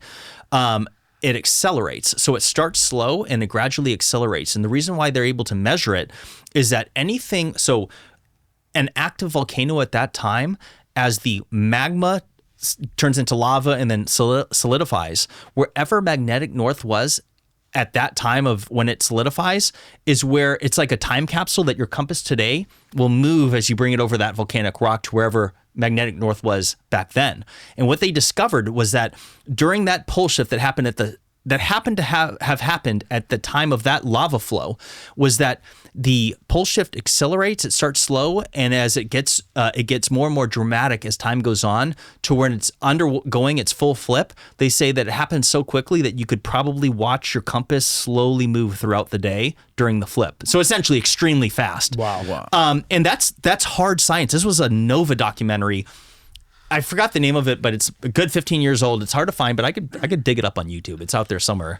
And they share that. And so I'm like, any article I read on pole shifts, they say it's not going to be an issue. It's not going to be an issue. It's 1,000 years away. I'm like, you don't know that. And you're ignoring the part that the best scientific evidence we have is that it's like a tabletop that you spin on top of the table, like a dreidel. Yeah. And it'll stay steady, and then eventually it just boom, boom, boom, topples over. Right. And that's how that documentary described the pole shift. It said that that's essentially how it works. It just starts slow, and then once it gets going, eventually it'll hit a point of no return, and then the flip happens.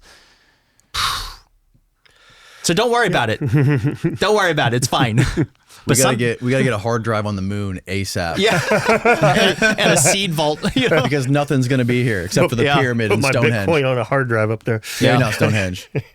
Yeah. It's crazy when you think about it. When you look at what happened when the solar flares hit about 100 years ago, 150 years ago, when they burned up The Carrington. Telegram wires and shit got burned up. Like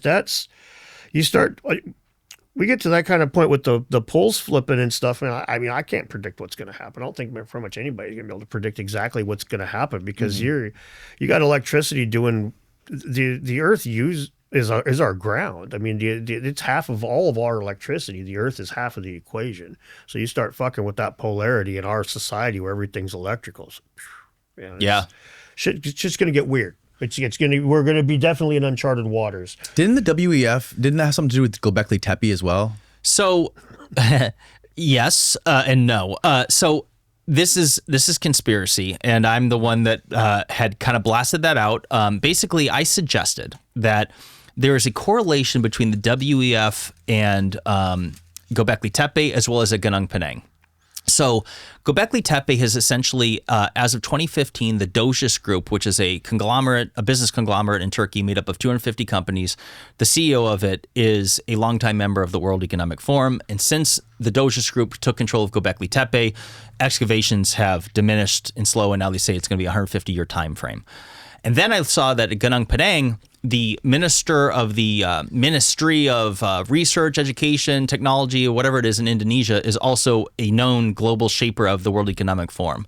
So I suggested that the World Economic Forum could be playing a role in preventing excavation, and in my mind, it would be because they don't want anything to contradict the man-made climate change narrative. Right. Let me be clear.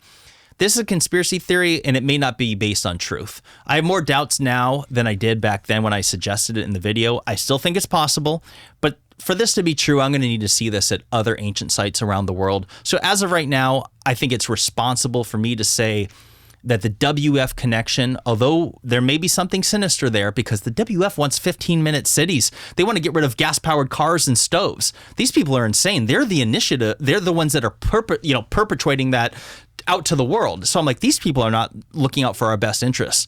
But it could be far-fetched to make that correlation, and a lot of people have given me flack for it. So I acknowledge that it might not be based on truth, but here's what I do know, is that the people running the show at Gobekli Tepe have, and this is all in writing, they are no longer doing the large-scale excavations that they were doing in years prior. They're focusing now on conservation of the site, and they now say that there's a 150-year time frame of when it'll be fully excavated.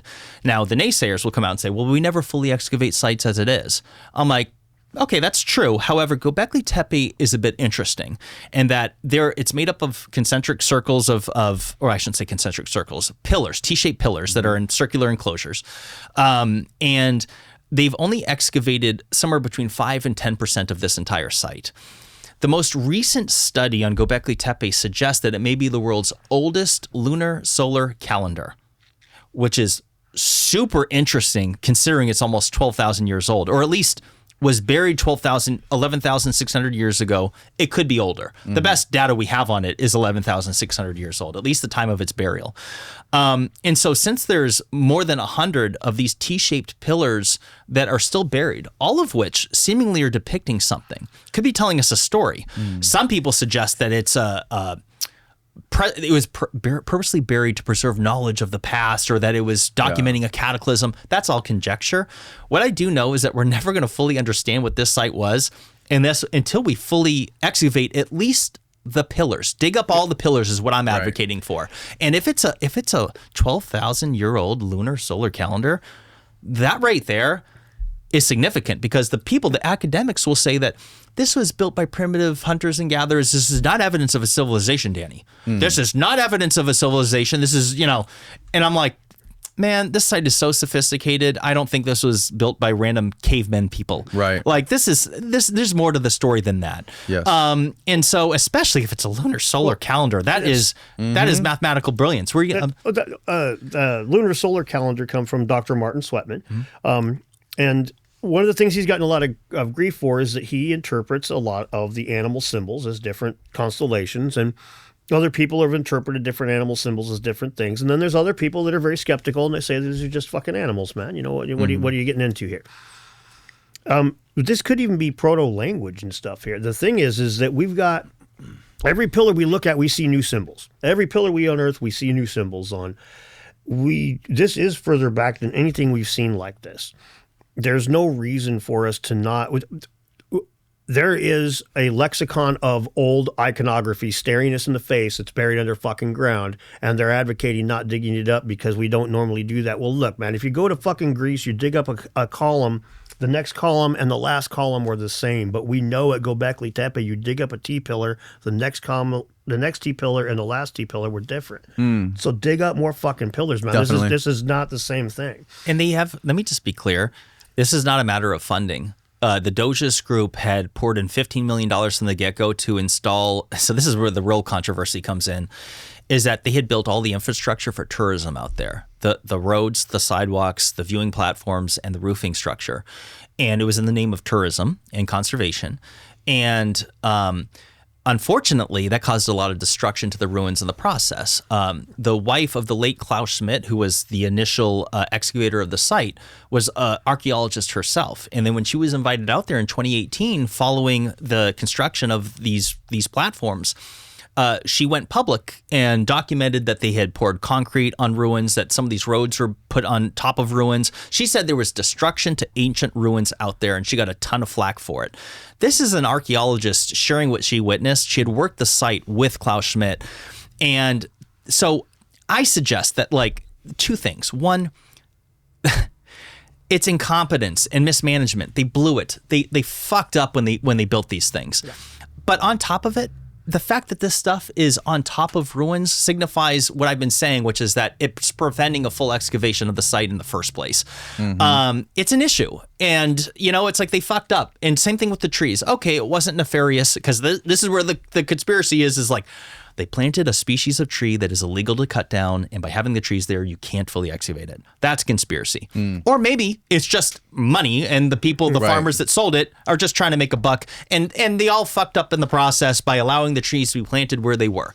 Whatever it is, there are unanswered questions about our past under the ground at Gobekli Tepe, and I think it is entirely inexcusable to not dig up those pillars, especially with a study that it could be a lunar solar calendar. Like, this is important. This is showing that humans were more advanced than what they were supposed to have been 11,600 years ago. And, so I look at these things and I'm like, that even ties into the Flint, Dibble, Graham Hancock debate. And I'm like, they're arguing about different things. And I'm like, hey, we need to focus on the fact that, like, there are answers waiting to be dug up. And they won't even agree with us there. They won't even get on board with that. Yeah, and which is a shame. That's where it's really fucked. Let's be honest. I mean, that's where that's just off the goddamn rails. Yeah. And let me say something else, if I may. One of the other pushback that they gave to not fully dig it up is, like, they said, and this is according to Dr. Lee Clare, the head of field work there, said that, well, we're going to wait for technological developments to advance before we further the dig. And I'm like, what? Like, is there a magical shovel that's waiting to be invented? Is there, like, a new pressure hose that doesn't exist? Because, like, honestly, these are just stone pillars that are buried in dirt. Right. And if there had been an issue in the past, let's just say they had broken a few pillars. They're like, they're digging them up and they're breaking them in the process. I could understand the argument, which is like, okay, let's take a step back. We're ruining the site.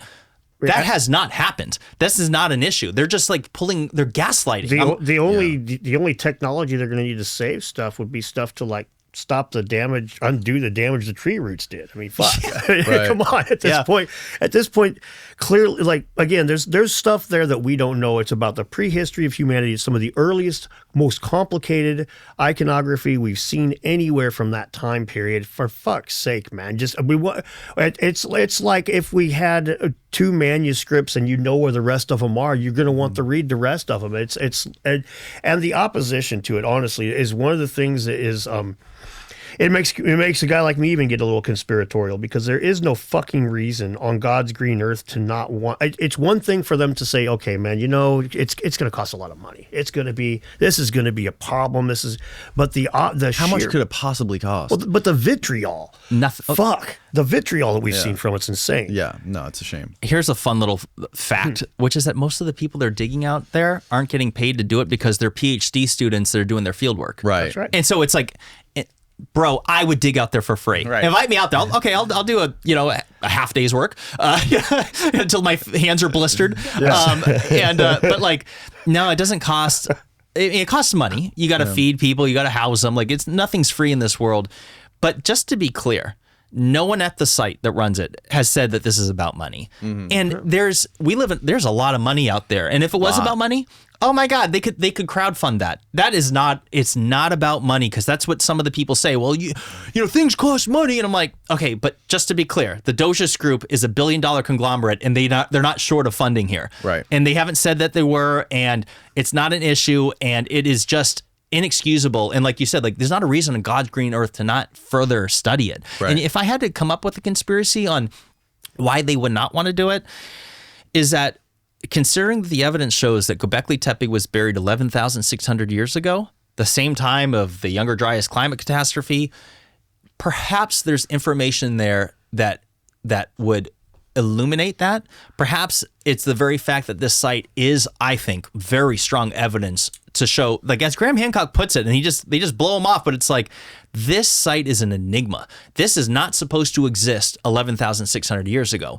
And then the academic naysayers come out and say, well, it's not that impressive as it is. There's no reason to rule out that this wasn't created by primitive hunters and gatherers. And I'm like, have you seen the damn thing? Like, cutting these stones, 20 tons, you know, it's like, and the fact that it could be a lunar solar calendar, Right. that's advanced. Right. Not only that, the fact with them saying that it can't be built by hunter-gatherers, I'm old enough to have been like studying anthropology as a young adult when that was the way that it went down. Was humans harvested food, they stored food, we have a surplus of food, then we built. That's when we start actually making things. Before that, we've just built these primitive granaries. After that, we started building megaliths and cities. And so Gobekli Tepe turns out completely on its ear. Now they've rewrote that order. They're like, well, I guess you could get a surplus of food from hunting and gathering, and then build and then build a city, and that could make you want to become a farmer and become more sedentary.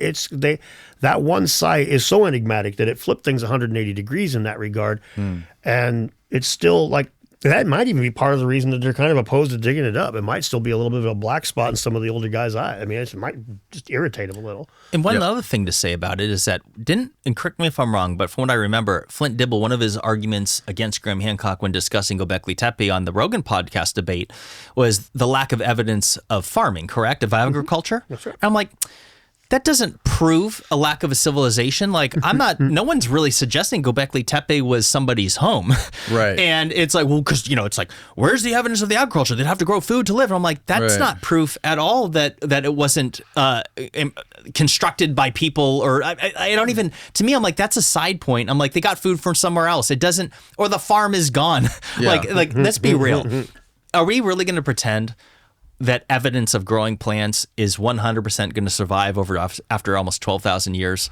Like, the assumption would be that the crop survived, right? So like, or that we could find it in the record from back in those times and find the genetic changes and variations and stuff in it. But that's something that they really are like, it's spotty. The record, like what I talked about before, the rice thing, it's really, really difficult to pin down when certain crops became domesticated and when they didn't. And it's the going back and genetics. When I was studying that stuff, the genetics on that was sometimes the margin of error. When you get back 10, 12,000 years and you're looking at fucking seeds and stuff, sometimes that margin of error is half of that date. 6,000 years, give or take. Well, fuck, I mean. And I think we should consider the fact that the climate has changed significantly since 12,000 years ago. When I look at the Sahara Desert. We're in a climate dip right now, aren't we? Yeah. Like a huge climate dip. Yeah. And if I always like to bring up the Sahara, like this needs to get people's minds going, which is that if the Sahara was a lush green tropical paradise up until 5,000 years ago, imagine how much differently the region of Turkey would have been as well, which isn't all that far north of it. Right. Like it's geographically, if you're looking at the globe, it's kind of right there. Yep. It's not right there, but it's not far. And I'm like, what we're seeing at Turkey today being pretty barren, at least in the region of Gobekli Tepe, like, who knows what that climate was like 12,000 years ago, right? And has since erased whatever was there. I don't know. No, you're right. And a lot of that stuff, like they can tell climates in some ways, but usually like an area like Turkey, they're not going to be able to get a whole lot of data for that far back. Usually they go to like ice or a bog or something like that where the weather is somewhat recorded in the record. But area like Turkey where it's just all like sand and dust, man, they can give you some inkling of what the climate was like a long time ago. Like they can tell you about the Green Sahara a little bit, but it's nothing like they could tell you about parts of the world where it's colder or hot or wetter. Like they can give you some pretty accurate dating about England because of those peat bogs. So yeah, there's a lot of stuff they just spitball on, man. A lot of stuff that's a framework that they've built based on different things. Like a Greenland ice cores end up being like this huge part, or the Barbados coral. That's how they measure the sea level around the entire fucking world. Where? Barbados. Really? Yeah, because it's on the edge of a continental shelf, so it's considered the least likely to go up and down. And the coral is very stable and been there for a long time, so they actually go measure the coral in Barbados. Yeah, they measure. That's how they measure the sea level rise. That's wild. Wow, Yeah, that is wild. I had no idea. And then that measurement they will apply. And it's been the same for how long? To the globe. I forget exactly how long. A long time. Yeah. It's where they go to do it. So again, a lot of it's just hypothetical. They assume that because it's on the edge of a continental shelf that it hasn't moved much over time. But yeah, if it has moved, it's entirely wrong. The island is rising due to tectonic activity with an average uplift rate of about 30 centimeters every 1,000 years. The steady uplift has allowed the island to lift up its encircling coral reefs, creating a staircase-like topography that extends from the shoreline to the highest points of the island.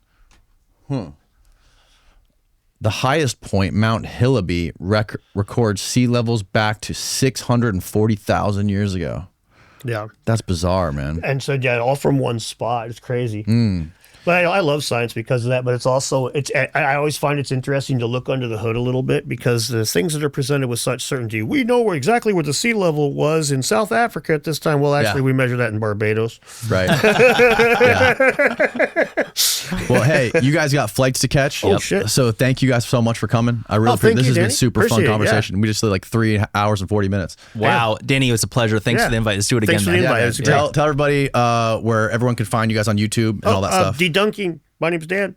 DeDunking. Always say not debunking, DeDunking. DeDunking. With a D. 2 D's like my ex. But And I'm Bright Insight, Jimmy Corsetti. Follow me on YouTube, follow me on Rumble, and follow me on X.com, formerly known as Twitter. Jimmy Corsetti, Bright Insight 6. Yeah, I'm on Twitter as well. Yep. Beautiful. Catch me there. All right, man. Thanks again, brother. Thanks again, Bye, Dan. world. Appreciate it.